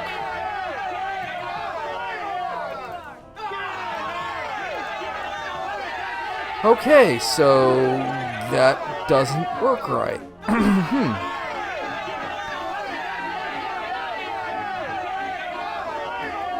Look out! That was bad. That's really bad, yes. Geeka, go in there. Geeka gives you a nasty look and climbs feet first down into the hole. He quickly disappears down the ladder into the darkness. What's good when he listens to him? You climb down the ladder into the pit. It was obviously built a long time ago when mankind knew other, stranger ways. You use the large key from the shaman's rig to unlock your comrade's chains, and then you take a look around the area. Stop looking at my area.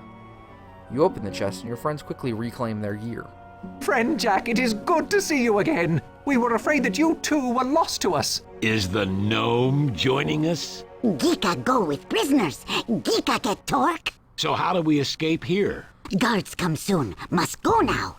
Excuse me. Guards come. Too late.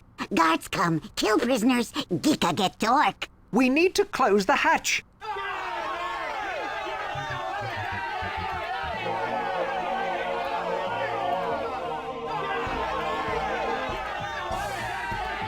Prisoner want to be trapped down here? Slow, bad death. Geeka not get torque. Better fast death by guards. Geeka get torque. Do it, gnome. Okay. Geeka do what dumb prisoner says. Geeka climbs partway up the ladder and clings to it with one hand while he uses the other to put the handle into the hole. Slowly, the hatch lid above you closes. Without the handle, the gnomes above have no way of opening the lid. Geeka drops off the ladder and sits on the ground to sulk at the way Brundle yelled at him. Aww, he not happy about the dwarf doing the yelling. You know, like if I didn't get any darker in here. Alright. The metallic webbing is at least 5 feet out of reach. Too high. Maybe if Davio stood on Telsek's shoulders, Davio could do it. Brendel stronger. Sorry, Brendel doesn't do heights. You push the chest underneath the grating, but even by standing on it, you are not tall enough to reach the grating. Reluctantly, you push the chest back to its original location. Why would what the hell? Is this a fallout shelter? You strayed at the door, but cannot seem to budge it. A small metallic box is mounted to the wall. It's not very decorative, but whoever crafted it must be supremely talented. Every detail is precise and perfect. You can't seem to open the plate. Looks like you'll need some kind of tool. You try to turn the wheel gingerly at first, then with all your strength. The wheel does not budge. Alright. Telsek pushes the chest underneath the grating, but even by standing on it, he is not tall enough to reach the grating. Reluctantly, he pushes the chest back to the original position. Forgive me, Jack, but I can't reach the grate.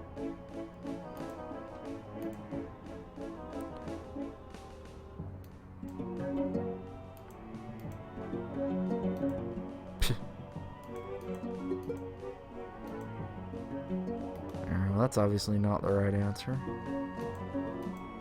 You take another quick look inside the chest, but it is still empty. You close it again.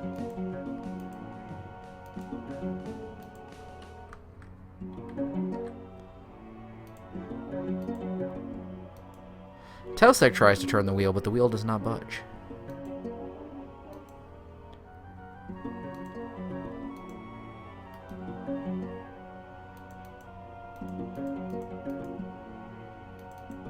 You've never seen a door entirely made out of metal. You can't even imagine how it's put into place, as the metal is as thick as your hand and looks like one solid piece.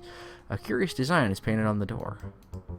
The symbol is made of different colored triangles. Whatever meaning it may have had to the ancients is now lost to the mists of time. Did I start playing Inherit the Earth again and I just don't know it?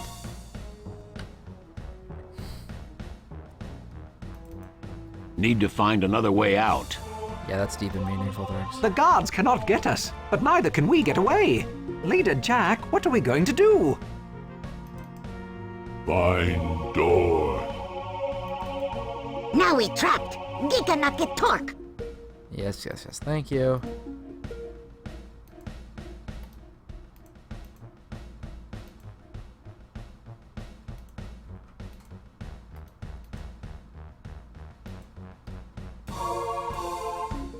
You've never seen anything like this. Thin strands of metal have been woven together as if to make a net, then secured to a metal frame set on the strange gray rock. It looks as if there is something on the other side of the metallic webbing.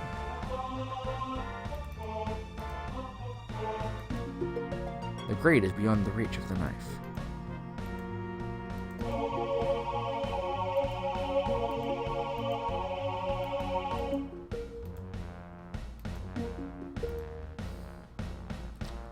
Alright, now I'm a little more confused again. Because there aren't that many hotspots down here.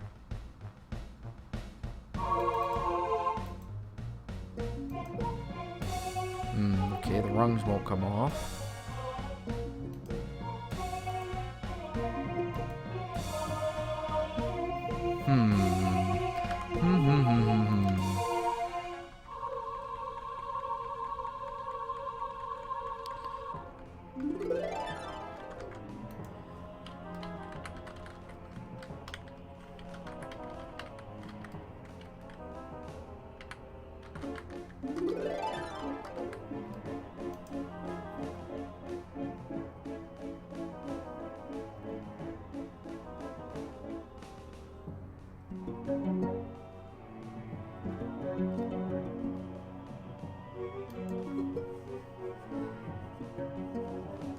Okay, that doesn't make any sense, but alright, I'll go with that answer.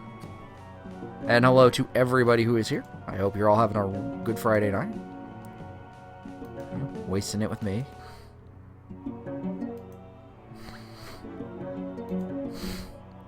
Throw the warhammer at the grating. This should do the trick to open that grate. There! You look at the grating and see that Brendel's hammer has smashed a small hole right through it. The opening is too small for you to squeeze in there. Hey, Brendel, you get in there. Too high for me to reach. Climb shoulders. Why don't you do it, Davio? I fear that I am too large for that opening. Great. Just great. What about the gnome? Do you seriously believe we can trust Geeka? All right, I'll do it. Guess there's no other choice. Tight fit, but I think I can climb in. Passage is blocked. Can't get through. Found something, though. Telsec, help me down. Come down. Here, Jack. It's yours, whatever it is. Alright, the problem with that entire conversation was whoever designed this and edited it did not put any breaks between the dialogue. That's kind of terrible. Alright, so he handed me a box. Me box. The box is filled with odd-shaped colored cubes made from a material you do not recognize. They seem to be relics of an ancient technology. Let's put the box...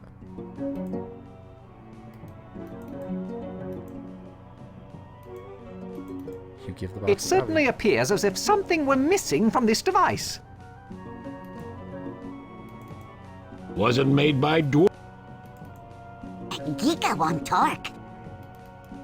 Broken thing. That's... You all are the most immensely helpful people I've never met. Yes, switch to my inventory, please. Not.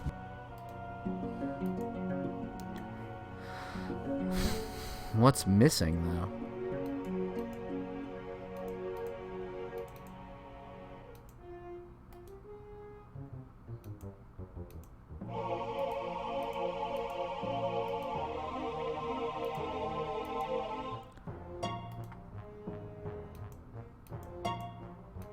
I mean, what have I got? Crank, axe, earix, hammer, elf stones.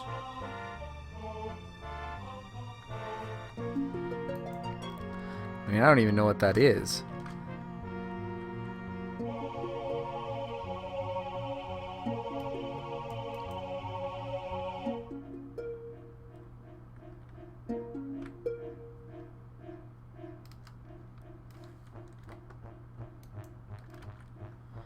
Well, I did that and it didn't work. Yes, thank you.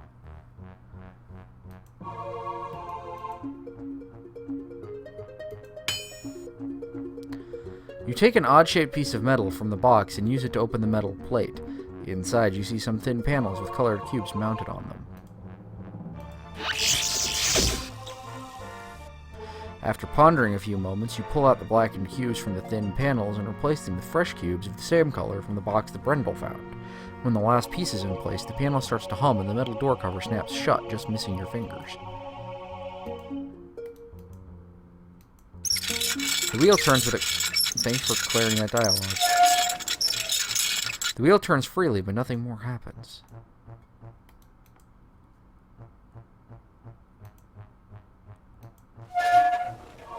The wheel turns freely, but nothing continues to happen. Telsec. Use the black earix. Tanokchok! And then Telsec. Turn the wheel.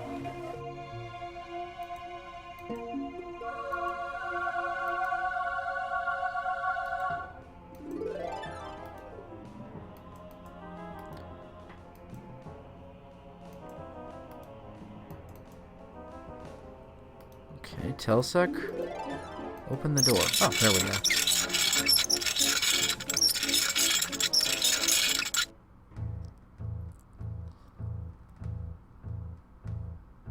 There we go. You step off into the darkness, guided only by the feeble light from your lantern, and the dank tunnel twists and turns for what seems like miles. Other passages feed in from the sides, and you quickly become lost in the huge underground maze of twisty passages all alike. The party stops occasionally to rest and regain HP. Unfortunately, they run out of food, and eventually they drown in a 2-foot pile of water because they didn't raise their swimming skill. And after a while, you lose all track of time. Finally, you notice the tunnel ahead seems somewhat less gloomy. Quickening your pace, you lead the party forward and unfortunately pop your head into Equestria, where you kill yourselves. The tunnel floor begins to slope upwards, and soon you emerge into the daylight to discover you have left the gnome encampment far behind. You quickly take You quickly take your bearings and strike off north towards the Hadeshorn in the Valley of Shale. Why do I want shale? Ugh, it's like rock. You have come to an area of jagged rock formations. Ominous mists rise from a dark lake to the north. Pleasant-looking place. Does anyone know where we are now? You are overlooking the Valley of Shale. Before you lies the Hadeshorn, whose very waters are grievous to the living. And beyond the ridge is the entrance to the Hall of Kings, now the realm of the Warlock Lord. Oh, cool, so we're already here. Bitchin' in the kitchen. Welcome, all of you. You have been through much hardship, and yet the path before you is filled with greater danger than you have ever known. Thought we killed you at the bridge. That was the Warlock Lord's servant, disguised in my form. I was unable to warn you of the deception, and the loss of Shillelagh grieves me greatly. Shillelagh? Moreover, the Shifter is still alive, and even now strives to return to his dark master. However, there is no time for mourning. I have that movie. I am the true Druid Alanon.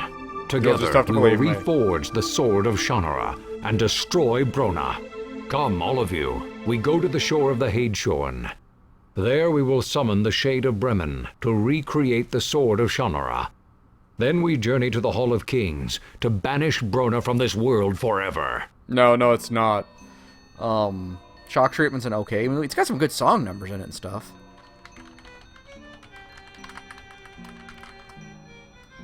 Okay, where are we status-wise? You are about 80% of the game through.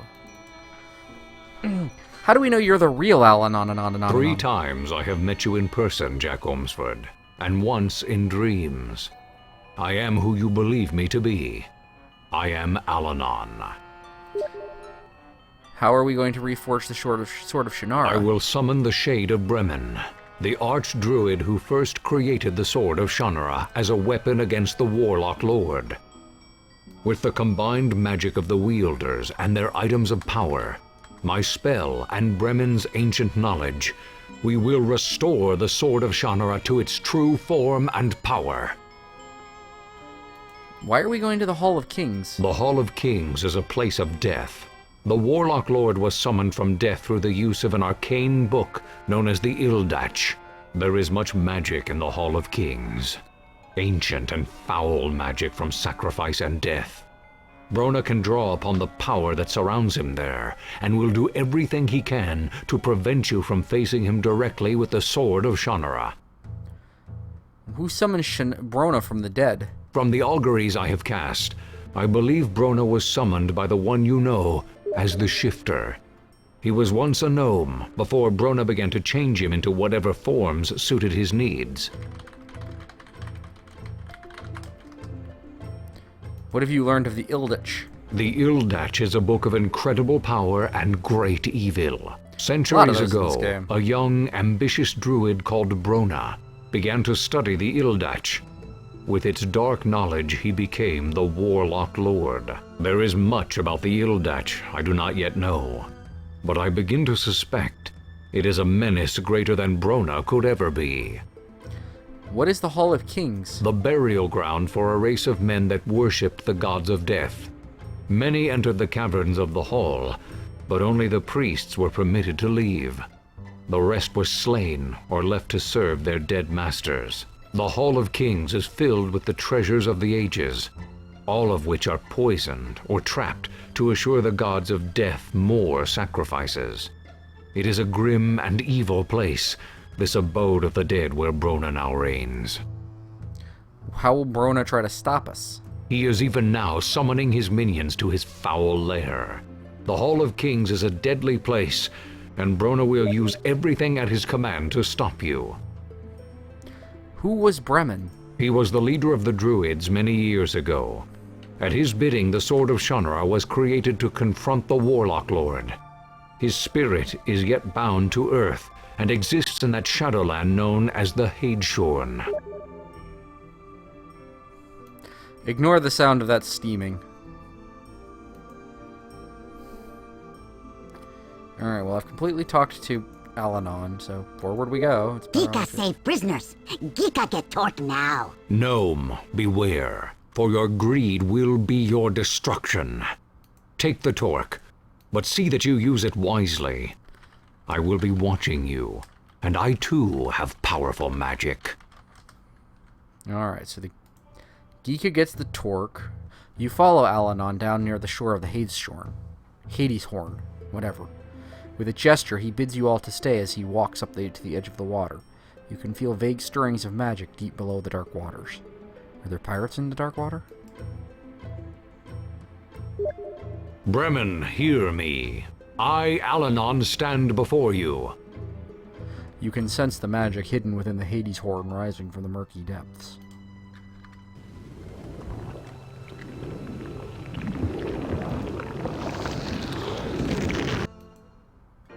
I sense the sword-bearer is now before me, as is the magic of the four lands. That which is broken shall be remade. The Sword of Shannara shall be restored. I summon the sword. I got the sword from a watery tot. Magic of Yeah, the it does. Western lands.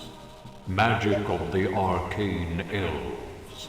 Magic of the elf stones. Show forth your power.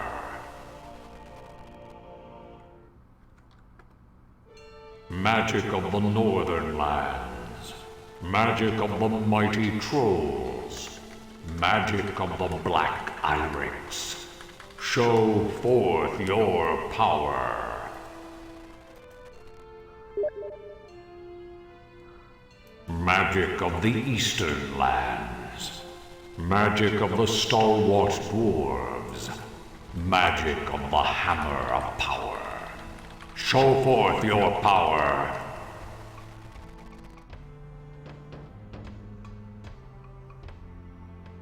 Magic of the southern lands. Magic of the cunning gnomes. Magic of the Torque. Show forth your power. Magic of the ancient world. Magic of the mystic druid. Christ almighty, guy, we get it! Alanon. Show forth your power. Get on with it already! I could have bought a new sword off eBay faster.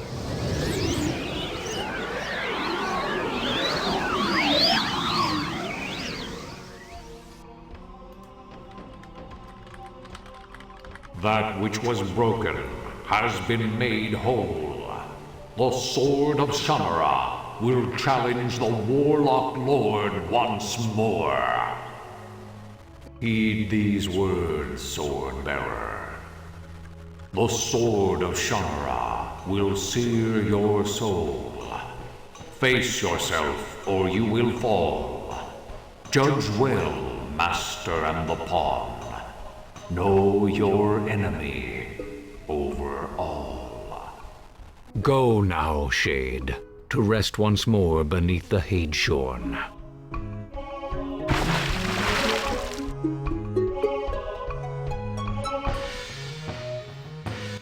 We too must rest now, before we face the dangers that await us in the Hall of Kings. After some rest, Alanon leads you along steep mountain ridges and sheer cliffs. The way is treacherous, but at last you reach your destination, the entrance to the legendary Hall of Kings. Right, wrong window. Animation! Animation! The Hall of Kings is a maze of tunnels and passages. Brona's minions will be throughout the caverns, and there will be many traps for the unwise or unwary. The Warlock Lord knows we are coming, and he will be prepared. Did he bake us a cake? Jack, you must not draw the sword until you face Brona directly. At that time, like your father before you, you will be forced to face yourself and overcome your own weaknesses to wield the weapon. Unless you can win that battle, nothing can stop the Warlock Lord from destroying all life in the Four Lands. Okay, cool. Whoa, hello, monsters. Look out! Do not use your magic in this battle. You will need it for battles to come. Okay, I won't use my magic.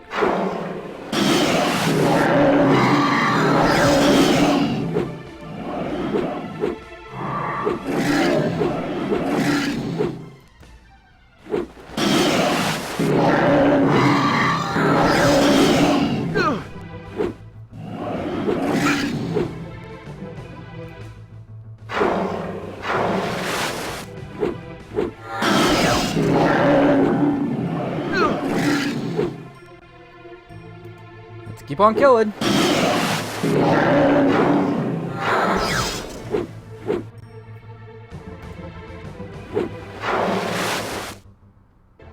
That was only a minor skirmish as this war goes. Allow me to heal you. Would you just heal me and shut up? Monsters come. An army of monsters like the one at the Silver River is approaching from the ridge behind us. Then I must stay here to hold them off. Go now. Enter the Hall of Kings before the monsters trap you in combat. I know, Jack, that you will be able to find your way to face the Warlock Lord. Remember Bremen's words about judging your true enemy. Good luck to you all.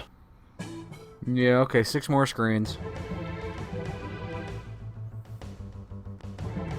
They have entered the Hall of Kings, Master. Thought it was heroes. I know, fool! This time, you will not fail me. You must destroy Omsford, or you will die. And you should have already. I understand, Master. To aid you, I give you the Crystal Diadem. Use What? it wisely. The crystal diaphragm? Thank you, Master. Kill them, Shifter. Kill them all! Mwahahaha.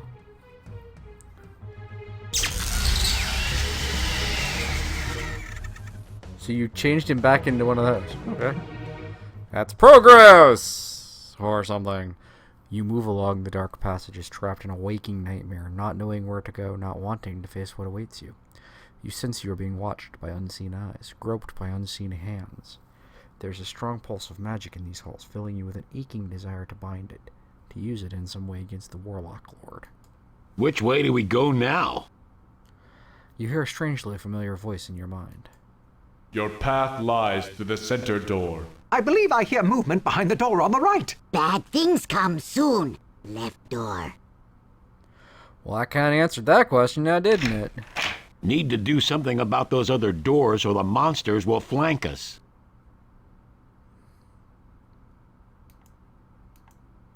Stalagmite is part of the floor. There's no way to move it. Can I break it? Yo. Hit it with your hammer, yo. Can you smash it with your mace? Alright, well. Push up this statue. The statue is too heavy for you to push. Suddenly, one of the side doors bursts open. A group of monsters comes in to challenge you. Oh no! I'll have to kill some monsters!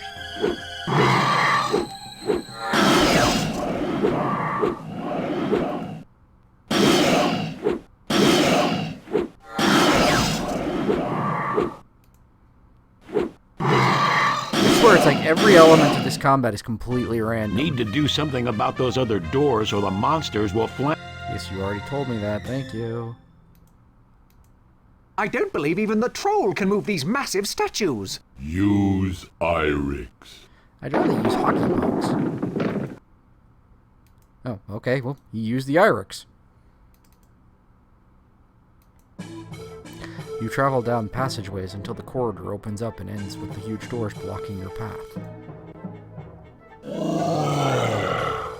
There's something big behind that door. Well, now it's not behind that door.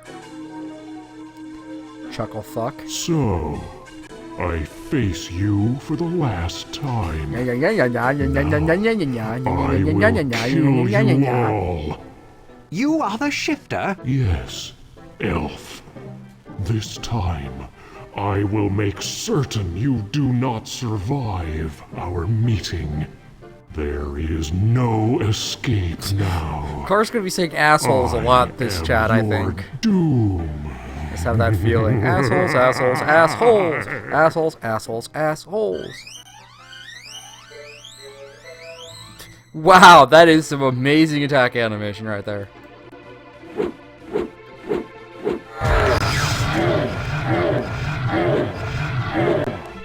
Okay, so apparently that didn't do anything. Telsec, carry on. Brendel, carry on. Davio, use the elf stones. This time, shifter, you will not get away. This time, Elf, you will truly die. This I swear. Orders. Geeka. Well, you can't use the torque, so carry on. And I killed him in one hit. Phew! What manner of magic was that? I have healed my wounds, elf. Now you are powerless, and I shall destroy you all!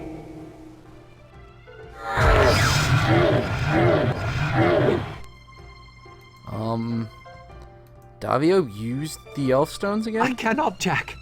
I am already severely damaged. Well, shit.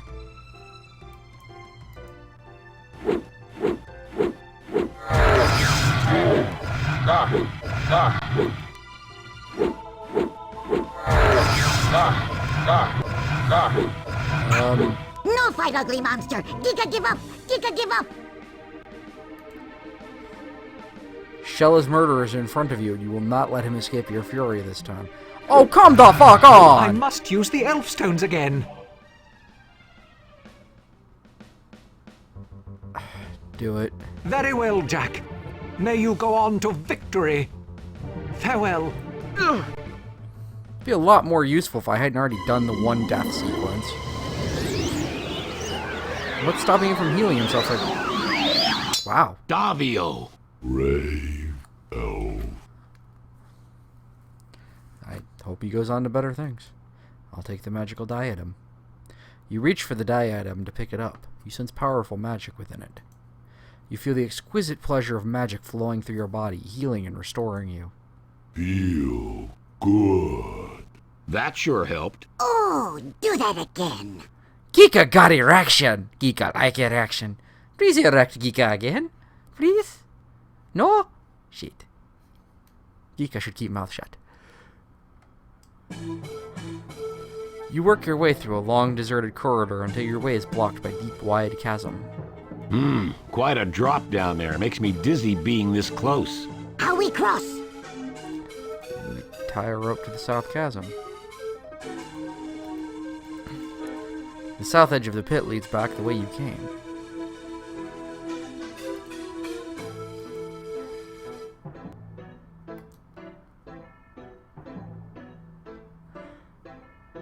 You know, it's funny. Brooks got lambasted in the 70s when Sword of Shannara came out because he basically was aping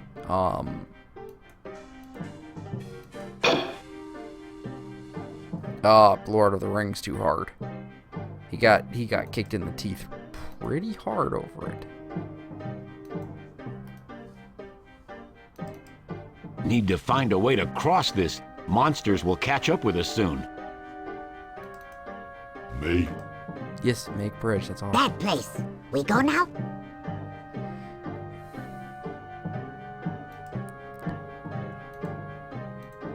You loop the rope around the ledge and give it a few tugs. When the ledge doesn't move, you retrieve the rope. Really?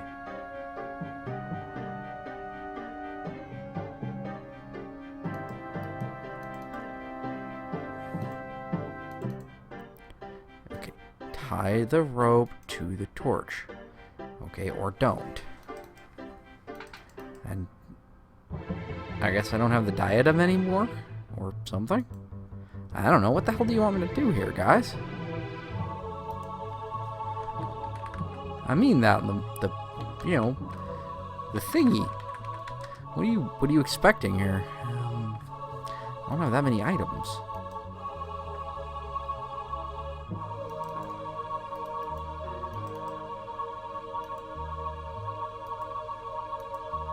The chasm is too wide for you to jump. You can't see a bottom. Looking at it just makes you dizzy.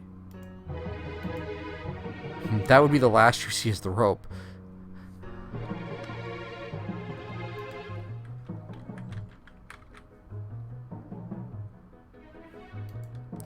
Oh, that's cheap. You travel down the passageways until the corridor opens up and ends with the huge doors blocking your path. Can't backtrack any farther. Monsters are coming. Telsec, take the door. Telsec carries the huge door through the passageway and places it over the chasm. You expect me to cross that thing? must cross. No. You stay here. Monsters come, eat you. We get away. Good plan. I'm not getting eaten by monsters just to make Geeka happy. Lead on, Jack. Okay. That's fine by me. You need to... Yes, thank you. Cross on the door. You coming, Telsec? Telsec, stay. What? You cross over the chasm on the makeshift bridge. Looking back, you see that Telsec has chosen to remain behind. Go on. We can't go on without you. Monsters come. Telsec, stop. Jack, tell Telsec to get over here before the monsters get here.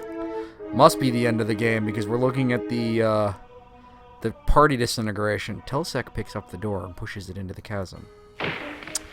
Isn't he on the wrong side? Aren't we on the other side? And we need to be over there? Go now. Telsec, stop monsters. Sadly, you watch Telsec go back through the open doorway. Then you leave the area with your remaining companions. An asshole and a dwarf. You trudge silently onward along the dark passageways. Eventually you pass through a door leading into a fabulous treasure room. Gold, jewels, and rare fabrics fill the room.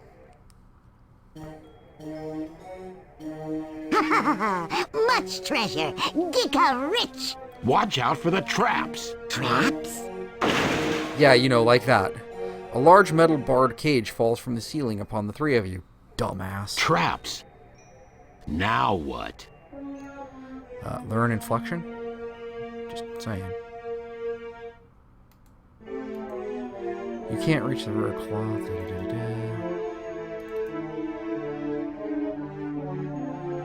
The plush velveteen cloth looks brand new, although it must be in fact ancient. The great magic must have been used to preserve it through the centuries it has been lying here. Your eyes tingle when you look at this helm. It practically radiates magic. With its ornate design and carved gems, this must be the gnomish helm of command. See that can. The thing is, Brooks had a good idea later. When you get past Shannara. When you nudge Brendel and nod towards the helm, you can see that he agrees with you. Neither of you thinks that you should point the helm out to Geeka just yet. The large chest is richly furnished. You're curious as to see what lies under it. The dagger's golden hilt and the gold inlay on its sheath hint at the weapon's value. The carved staff looks too heavy for any practical use. Wrong, too. Maybe it belonged to an old ogre. This looks like a funeral urn used to hold ashes. How strange to find an ordinary wooden cup among such incredible treasures. It looks like something an ordinary carpenter might use.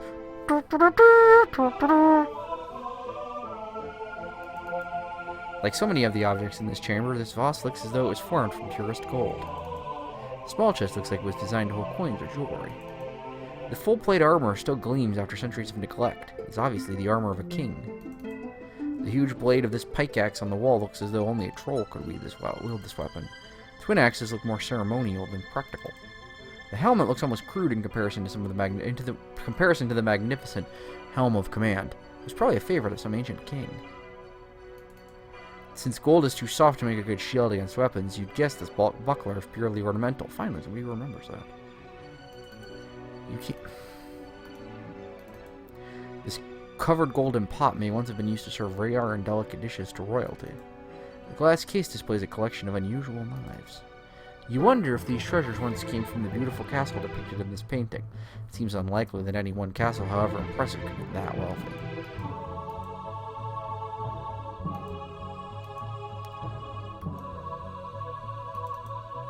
The thick iron bars are welded tightly together to form the cage that has you trapped. The cage is extremely heavy and about 5 feet cube.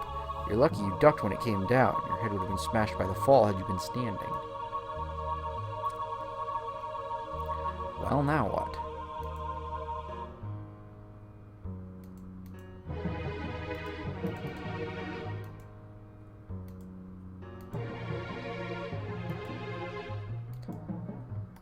You can't smash them? Oh, okay.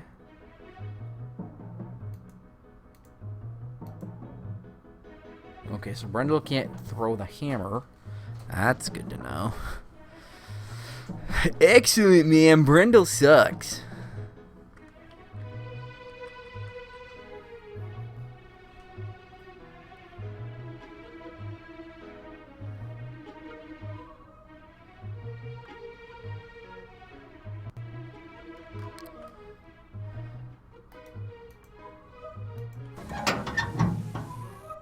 The cage rocks a little when you push against it, but you aren't strong enough to lift it by yourself. Besides strangling Geeka, you got me. Not kill Geeka. Geeka, good gnome. Now, you're good at something, that's for sure. Brendel, push the cage with me. I think we can lift this enough that the gnome can get out. If he can get that spear, we can try to lever this cage up. You and Brendel work together to lift the cage about a foot. Geeka barely scrapes through the gap. Now what Geeka do? We need you to bring us that spear from over there. Pretty dangerous. Many traps. What you give me? Please help us get out of here. You prisoners again. All the time prisoners. Geeka have torque. Geeka very powerful. Now Geeka need Helm of Command. You can have it if you get us out of here. How? You no have Helm. Maybe you see Helm. Yes! Is Helm of Command. Geeka become great leader. Geeka command everyone. Well, been nice knowing you, Geeka.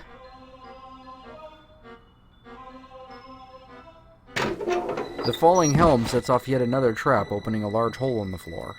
Bad way to die, even for a gnome.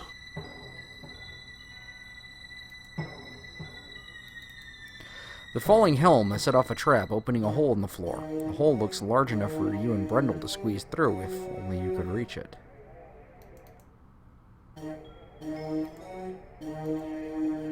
You tie the rope to the cage bar, then look around for something to use as a pulley. There's nothing useful in reach, so you retrieve the rope.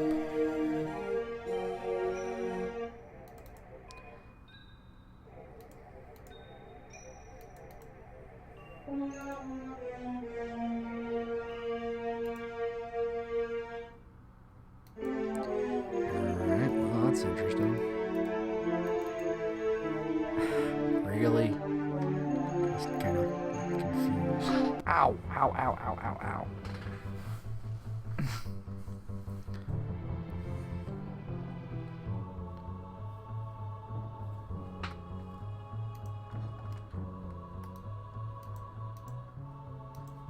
Could shove this thing a bit. Ow, ow, ow. Together, you and Brendel have shoved the cage forward far enough that part of the hole is now under the cage. Ironically, the cage itself protected you from the falling weights, swinging scythes, and other traps you set off in the process. You tie the rope to the crossbar and down through the hole in the floor. Rope doesn't quite reach the floor below, but it's probably close enough for you and Brendel to jump the remaining way. You expect me to climb down that? You point out to him that he doesn't really have any other choice. Well, you go first, and don't expect me to keep my eyes open. You climb down the rope, jumping the last 8 feet to the floor below. Brendel is unused to climbing, however. He loses his grip halfway down and falls to the floor before you can help him. You don't like the sound of the crunch as Brendel lands on his arm. Well, better than his back, I'm guessing. The trapdoor snaps shut behind you and Brendel, taking your rope with it. You find yourselves at the base of an immense, grim idol. Now which way do we go? Up your ass. Go through the idol's eye. Ay, ay, ay. That's a little high, guy. And I don't have my rope anymore. The huge head seems almost alive. The yard-wide eyes seem to stare at you hungrily.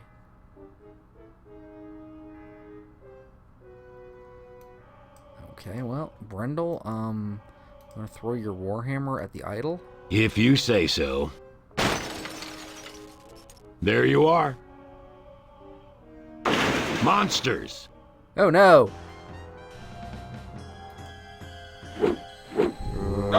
Zombies!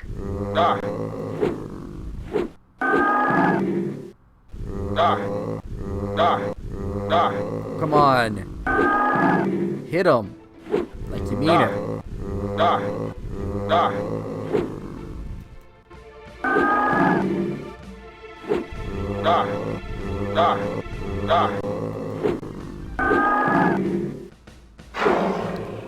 One down. Unfortunately, at this rate, okay, 2 down. Oh, good, he caught up. Oh, and then he fell down.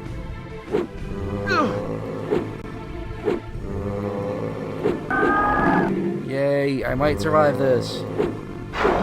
Yay, I did survive this. You vanquish the monster, but it gets in at least one powerful swipe at Brundle's hurt arm before it goes down. Fearing further assaults, you and Brundle quickly block the doors with a pile of treasure, being careful not to touch any of the poisoned items with your hands. This bottle contains a rare and potent vintage. Well, let's just grab it. You have considerably more to worry about than wealth. You really don't need to steal the offerings. Oh.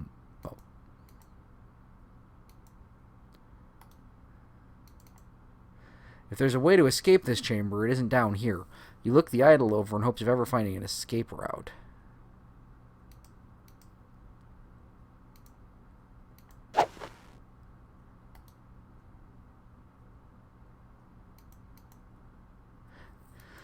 Alright, let's break the wing. Brundle draws back his arm and throws the hammer of power at the wing. To your amazement, the hammer seems to fly through the air to reach its target. We've been throwing the hammer like that for the whole game. Why are you suddenly surprised that Mjolnir works this way? It is a bit of an anticlimax when the hammer strikes the wing dead center, glances off, and returns to Brundle's hand. Awesome sauce.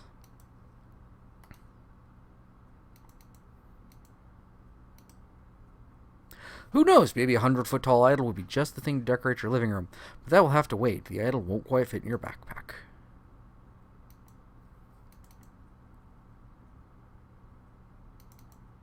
Fabulous treasures have been placed here as offerings before the foul idol. Knowing the greed of gnomes and others of Brona's followers, they could be just as deadly as those in the treasure room above. The idol stands on a wide stone platform. The razor-sharp claws of the idol stretch forth as if waiting to kill. Rend and kill, even.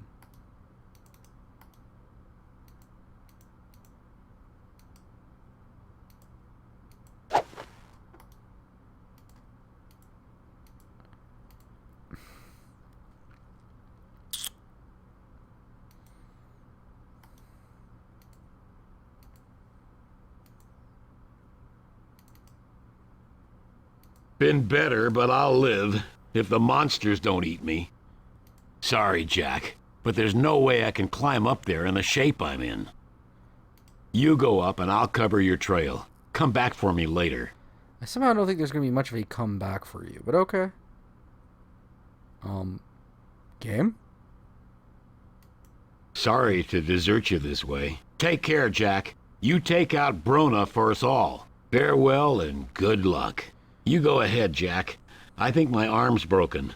I'll stay here and keep the monsters off your back. Okay. You need to say that like 6 times, but okay.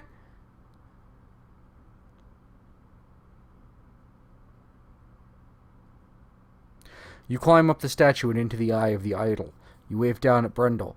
Brundle smiles and waves his good arm in a gesture of farewell. You hope with all your heart that this is not your last sight of your friend and companion. You travel through this narrow cave passage, crawling most of the way, shivering from just more than the cold.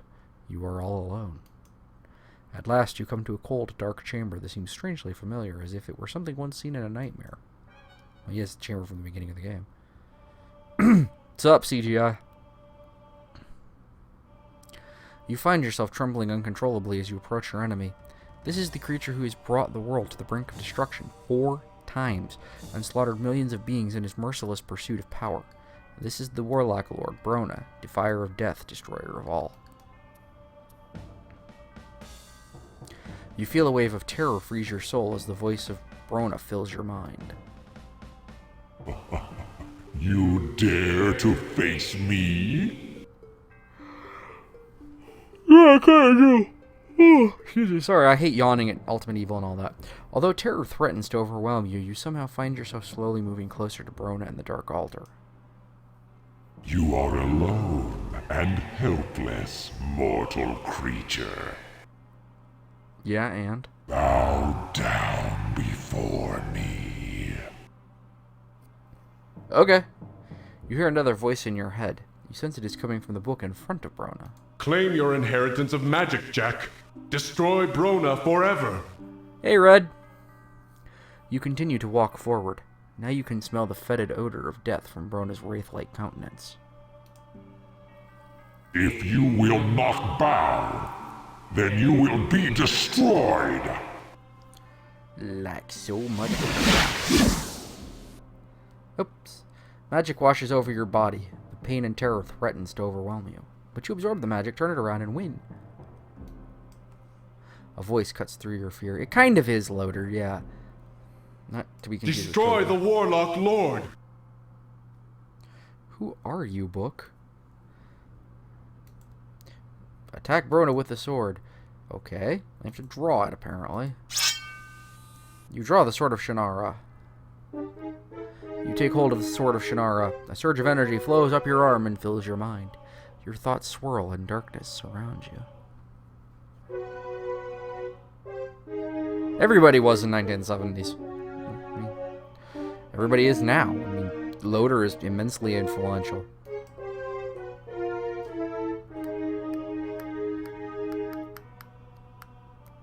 Face yourself. Hi, Al-Anon. Why did you seek the Sword of Shannara? Because I was the only one who could do it. What of your father, Shay? My father was needed to protect Shady Vale. Your father would have gladly traded places with you, wouldn't he? Perhaps.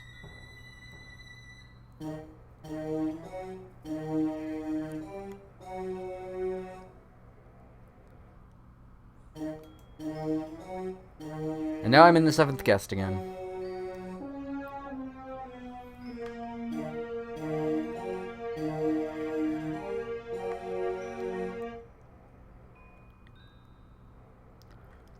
Hey, what's up, Brendel? The elf who, the other dwarfy guy. You left me to die, didn't you? No. I didn't leave you, I'll come back for you. After you face Brona? Do you think you can defeat the Warlock Lord so easily? Face it, you've lost all your friends, you're alone. And?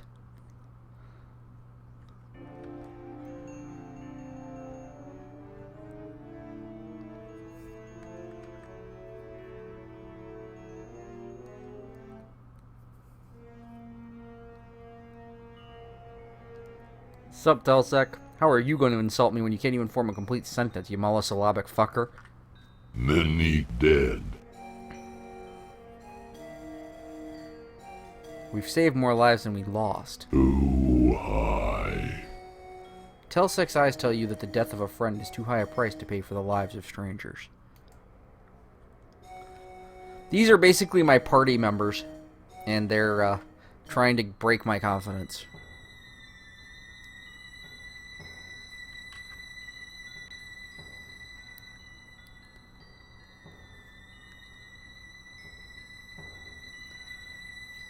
Hey, Devol, whatever.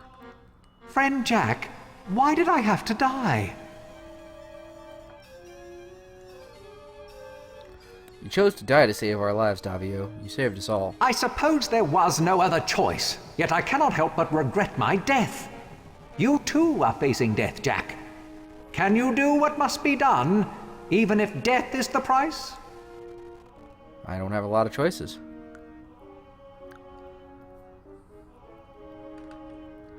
And the thing is, this isn't Brona doing this. This is the sword trying to break my confidence to tell me that I'm not worthy of using it.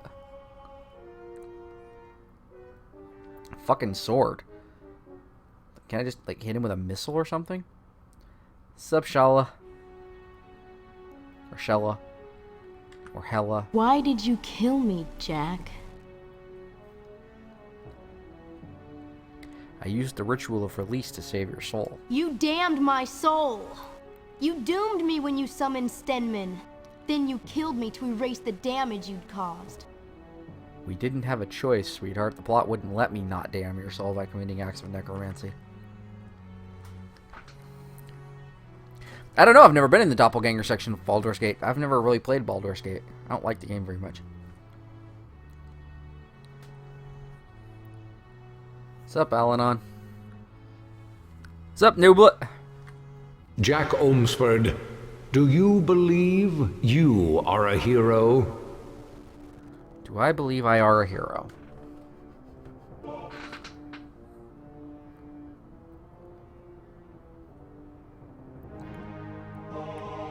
It doesn't matter if I'm a hero or not, it only matters what I do. Now you know what your father meant about being a hero. You have yet to face the final encounter, and there you must judge for yourself the foe you must confront. Ah, that's good. That's why the archives are there. Hi, me. Also, note that if you are keeping up, I accidentally deleted the other Shannara casts. I thought I was deleting highlights, and I was actually deleting the archives. They are up on our YouTube channel, where I have been uploading all of the highlights, all of the casts slightly edited. They are on our YouTube channel at youtube.com/churchofflynn, or you can click the button down below.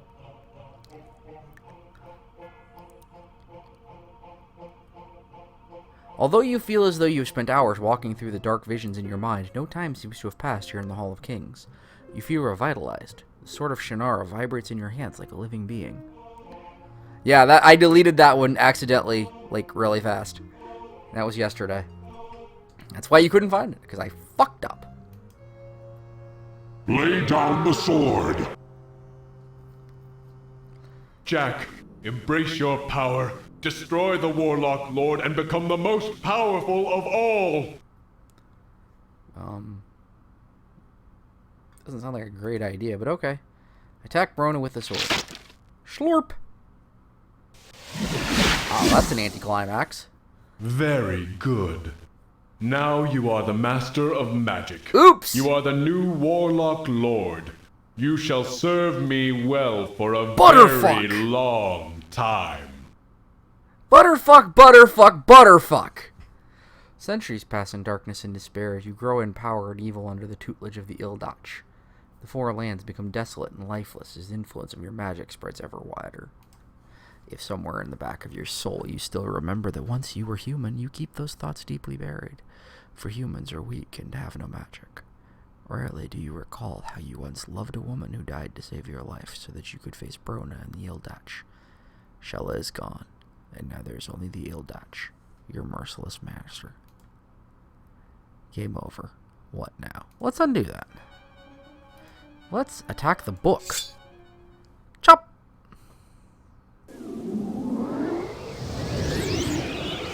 Vacuum sword! A maelstrom of magic swirls in a vortex around you and is drawn away to wherever the Ildach vanished.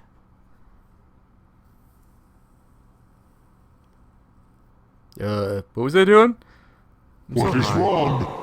My magic, it is gone! I will not die again! I cannot die! Apparently you I am dead! You are going on too long. You collapse. Something seems to be carrying you through a dark and disturbing nightmare. With the passing of dark magic from the Hall of Kings, you find yourself curiously drained of energy. It feels as though a part of your soul has left with the evil book that was the source of Brona's magic. Fortunately, Brona's destruction is felt by all of his monstrous creatures, and they quickly desert the hall. Alanon finds you as you lie half-conscious beside the foul altar, and you remember little of the long journey that takes you back to Tirsus. Yeah, this game likes doing that. Flyby. Zoom! Whoosh! Genesis Pro! Pshoom! Thunk into a mountain. You look much better now, Jack. It is good to see you up again. What happened at the Hall of Kings when I attacked the book? The Ildach has gone, and with it all its magic within and without. Brona was only a figment, a feeble ghost. Without the magic of the Ildach, he could not remain in this world. He faded from existence forever. Why didn't you tell me that the real enemy was the book? In the beginning, I did not know of the Ildach. Even the Shade of Bremen was unaware at first of the book's influence. The Ildach was watching you from the moment you saw Brona in the mirror, and seeking to use you. Every act of magic you performed, Every magical item you held strengthened its power over you. It could read your very thoughts. If I had warned you that the Ildach was the true enemy, it would have known you could not be controlled, and would have destroyed you. You judged well the situation in the Hall of Kings, and before the Ildach could react, it was forced to flee. So I got bested by a book, and we didn't really beat it. It just ran away for a while until the sequel that never came out. Its flight required an incredible amount of power. It will not return to this world for a long time. But when it does, it will take more than the sword of Shannara to destroy it entirely. Great. What was wrong with me after the Ildach disappeared? You were using magic from the beginning of this adventure, and it had become a part of you. When the Ildach vanished, it took all the magic that was within you. If you were not as strong as you are, the loss would have destroyed you. A wish song It took a of great Shannara. deal of my magic to help you recover. Your friends are coming now to witness the return of the Sword of Shannara to the Sword Vault, where it will remain as a symbol of freedom. You even had to go through the whole Good breaking to see sword you up thing. and around. You looked pretty bad for a while. How did you get away? I blocked the doors and set up some traps for them. What, with your I butt? was fighting one and it screamed and disappeared. Next thing I know, Alanon comes through the door with Telsec, and we went the long way around to get to you. Thought you were dead when we found you. I wish I was. Are you alright? Right arm's a little stiff, but I'm fine. So what are you gonna do now? Going back to Cullhaven to take the hammer back where it belongs. Maybe I'll settle down there for a while. I'm glad to see you. Thought we wouldn't make it, huh? Wouldn't miss this for the world. You almost did. Good work. How did you manage to survive? Fight tough. Monsters are afraid. How many monsters did you manage to stop? Many. What are you gonna do now? Go home. Fuck wife, make rock babies. I'm glad you came here. Telsec happy. Again, the Four Lands owe the Ormsford family a debt of gratitude that can never be fully repaid. I give you my thanks, and the gratitude of all the people of Tyrsis, for confronting the Warlock Lord and destroying him forever. Thank you, Scrooge McDuck. The Scottish dude isn't the dwarf. Mind blown. Have you had any more trouble in Tyrsis? Not since you dispelled the barrier around the Sword Vault. That's what summoned the walking corpses. So what's happened since I've been gone? I sent the Border Legion of Tyrsis to aid Lee and Shady Vale. Then I sent word to Eventine, and we prepared our armies to march on the Hall of Kings and bring the war to Brona directly. Fortunately, you succeeded in your mission, and our armies were unnecessary. Well, that's good. You were completely useless then. What's the word from the south? Minion Lee is almost fully recovered from the effects of the poison. Lee was besieged soon after you left, but our Border Legion drove off the monsters.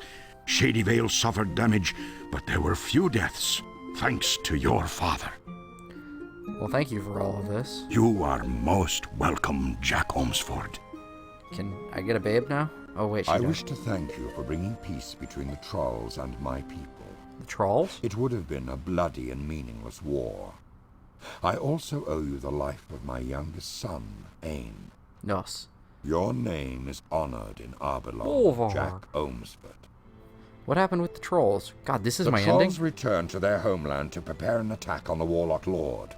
They even agreed to coordinate their attack with our armies. I think the elves and trolls will be allies for a long time to come. You know, you do. You look like the cross between Hugo Weaving as whatever dwarf or elf he fucking was and Legolas. Did you know that Davio died with great honor? I mourn the loss of the gentle scholar Davio. He was valiant, and his deeds will be written into the history books that he so loved. Well, what do you do now? I will return to my sons in Arbelon, and hopefully we may enjoy the peace that you have given us for many years. It's not even dialogue trees. I have to actually do all 4 of these options. I came to meet with Balinor and discuss the war against Brona when word came that the Warlock Lord was defeated. My scouts accompanied Alanon, you and your friends back to Tircis, while you were unconscious. Also, he's really quiet.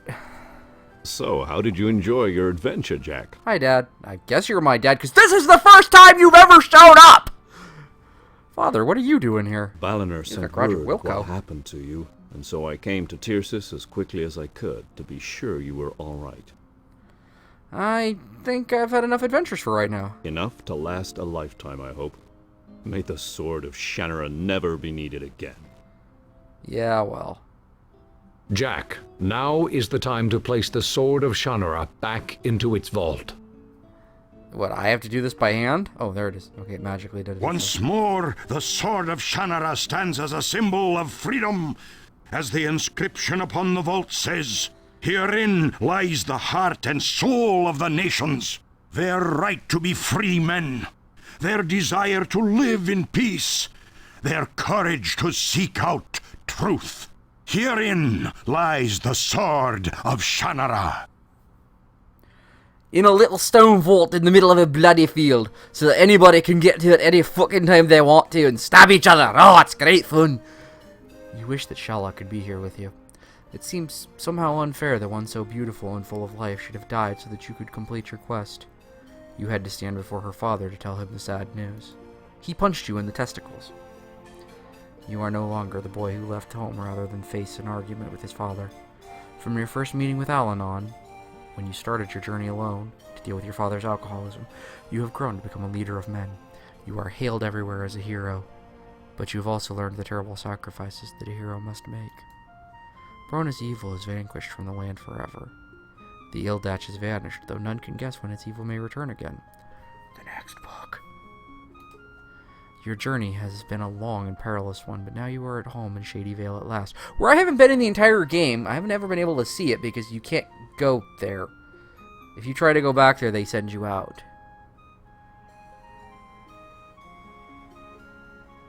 Who, Frey? Oh, God.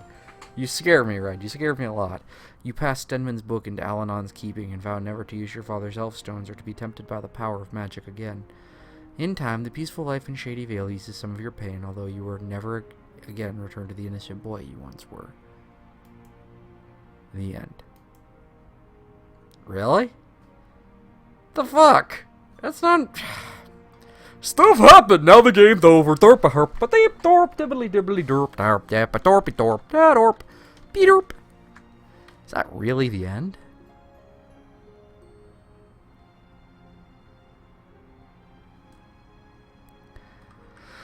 Yeah, I guess that's it. I mean, you can't keep her alive.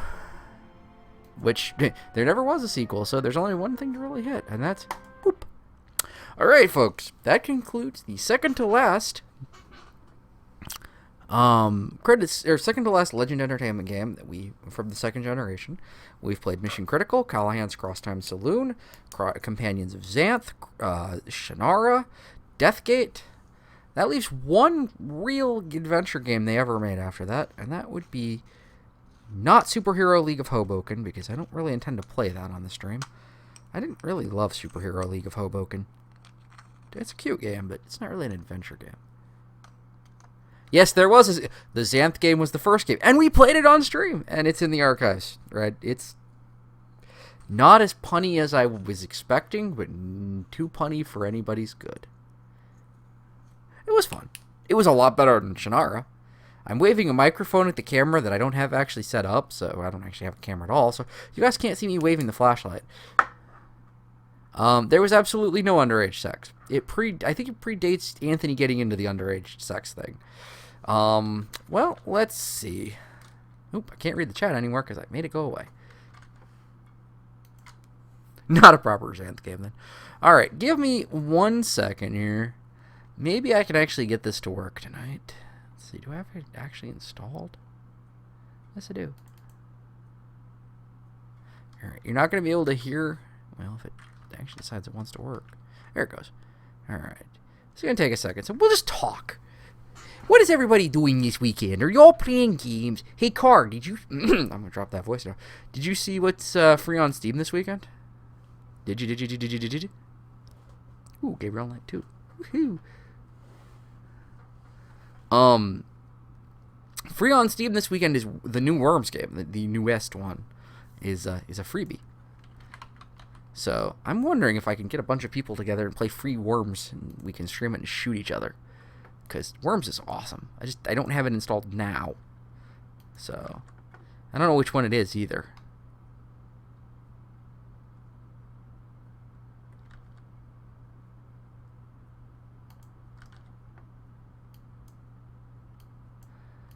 I've played lots of Worms and I suck at them too, so don't worry about it.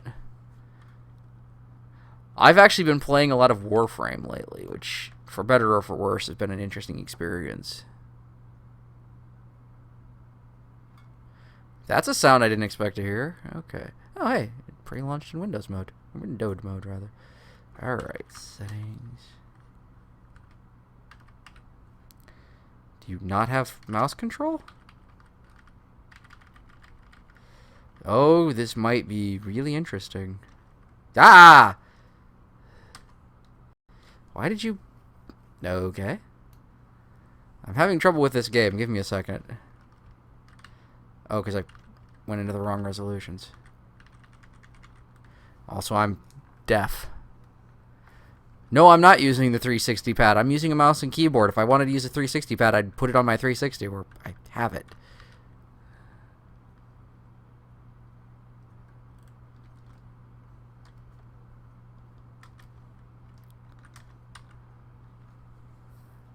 Well, yes, it does suck on 360. I can't argue with that concept.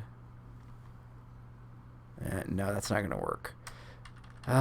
Give me a second. I'm trying to get it to do what it needs to do. Alright.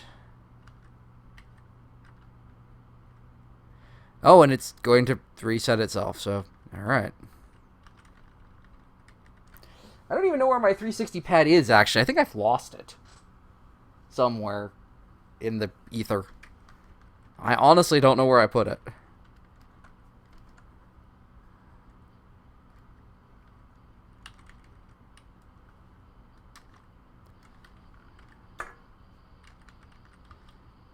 Okay. So give me a second. I'm going to try and find it. While I actually do set up install Worms Revolutions. You know, and Portal 2's on sale if you didn't already have Portal 2. And if you don't already have Portal 2, what the fuck have you been doing?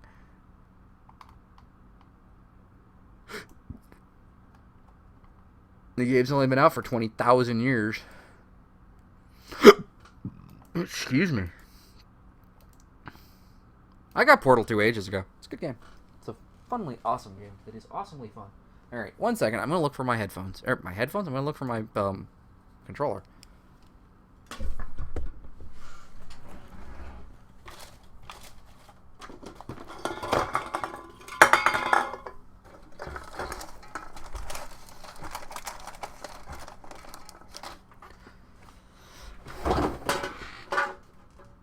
That's a GameCube pad.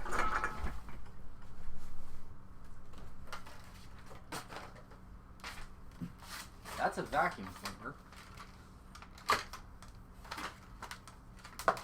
That's a CD.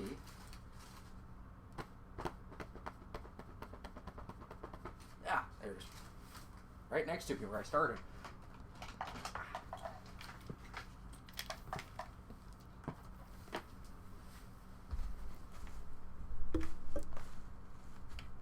The dongly bit's missing. Shit. Where's my dongly bit? Oh, there's my dongly bit.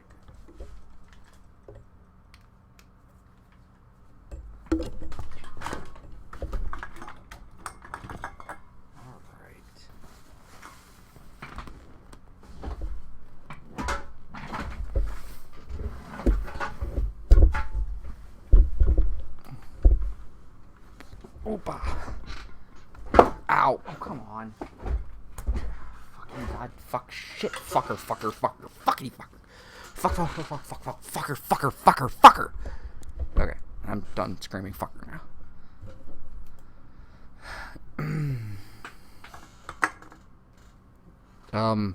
I just lost the controller again. Oh, there it is. No, there it isn't. There. I have 80 soda cans on my desk right now, and I keep losing everything in them. You can hear them almost every time I move. Okay. The funny thing is, those aren't actually comical noises that I'm playing or anything. Those are actually the stuff on my desk falling over. I have 2 garbage bags of soda cans already. I need to take them down before I fill a 3rd one.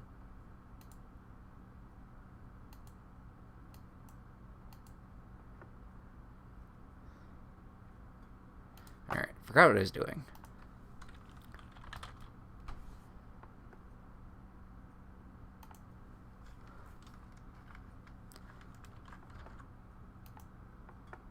Okay, let's try this again.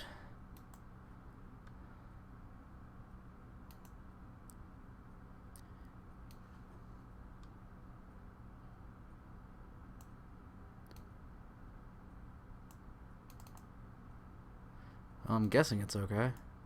It won't work right all of a sudden. I know you're seeing the Shannara logo. Yep. Alright, gotta update this one.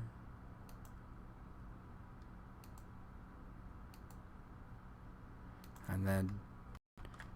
Whoop, that was not what I wanted to do.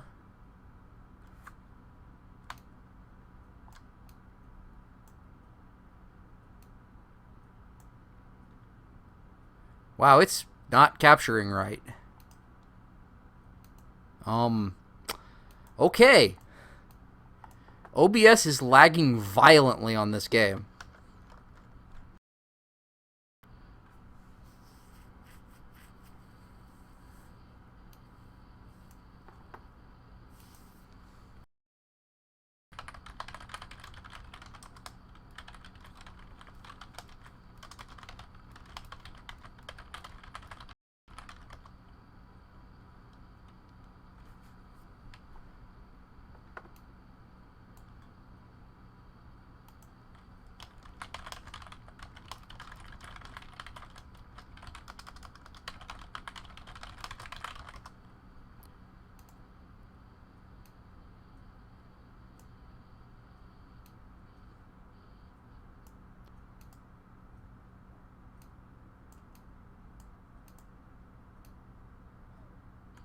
Conversate now. Oh, hey, it's ignoring my 360 pad.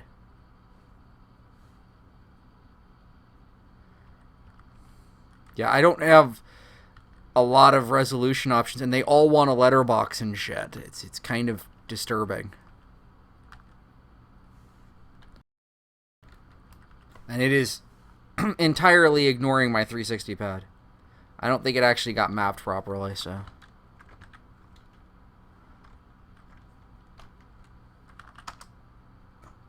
Yeah, it's not gonna work very well. Because it's driving my system nuts trying to do it. Okay, we'll try one more time. But I gotta get my 360 pad to actually show up first, too, and it's not playing nice. So, I gotta check that.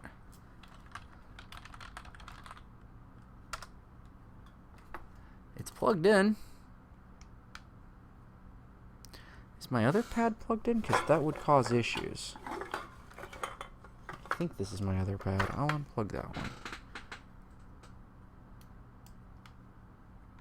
Alright, axes, buttons.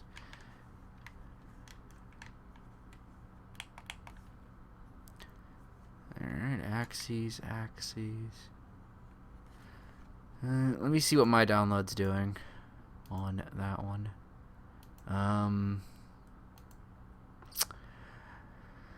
Yeah, you might be on a bad host, too.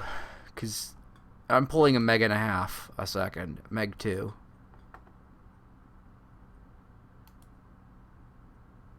And, of course, as soon as I said that, it plummeted.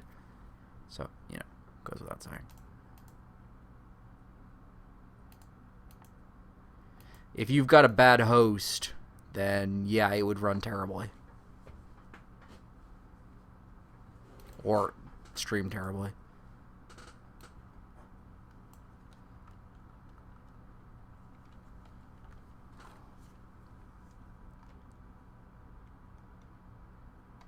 Okay, it found my controller this time. Alright. Turn off the edit. Go to 2. Okay, guys, I'm relying on you to tell me what this is doing, what you're seeing, and this is testing, so...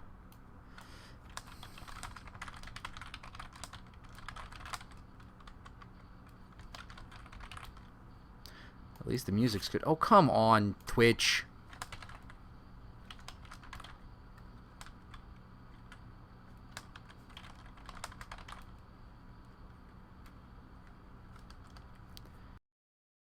There it is. I typed the last and it was like, yeah. Oh yeah, Time Warner. I used to use Time Warner.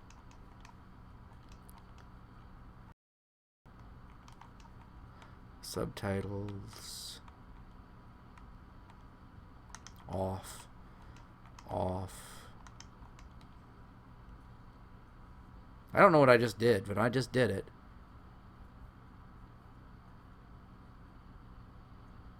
It is lagging violently.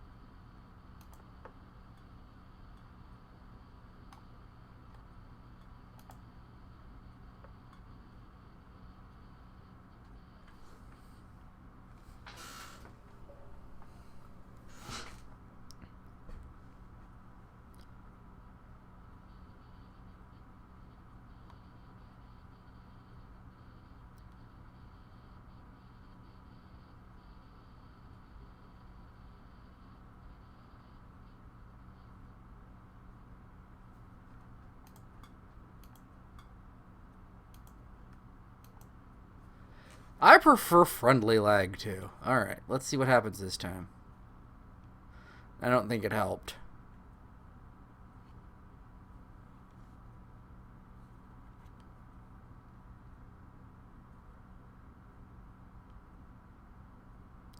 I don't think it actually made any difference.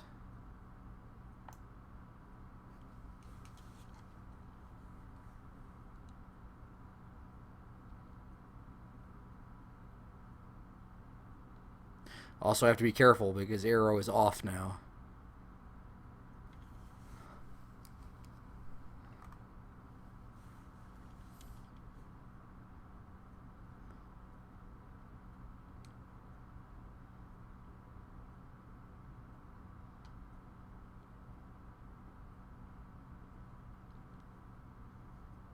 Okay, I killed Arrow and all of a sudden OBS was a lot happier. Oh, shit. Sound odd.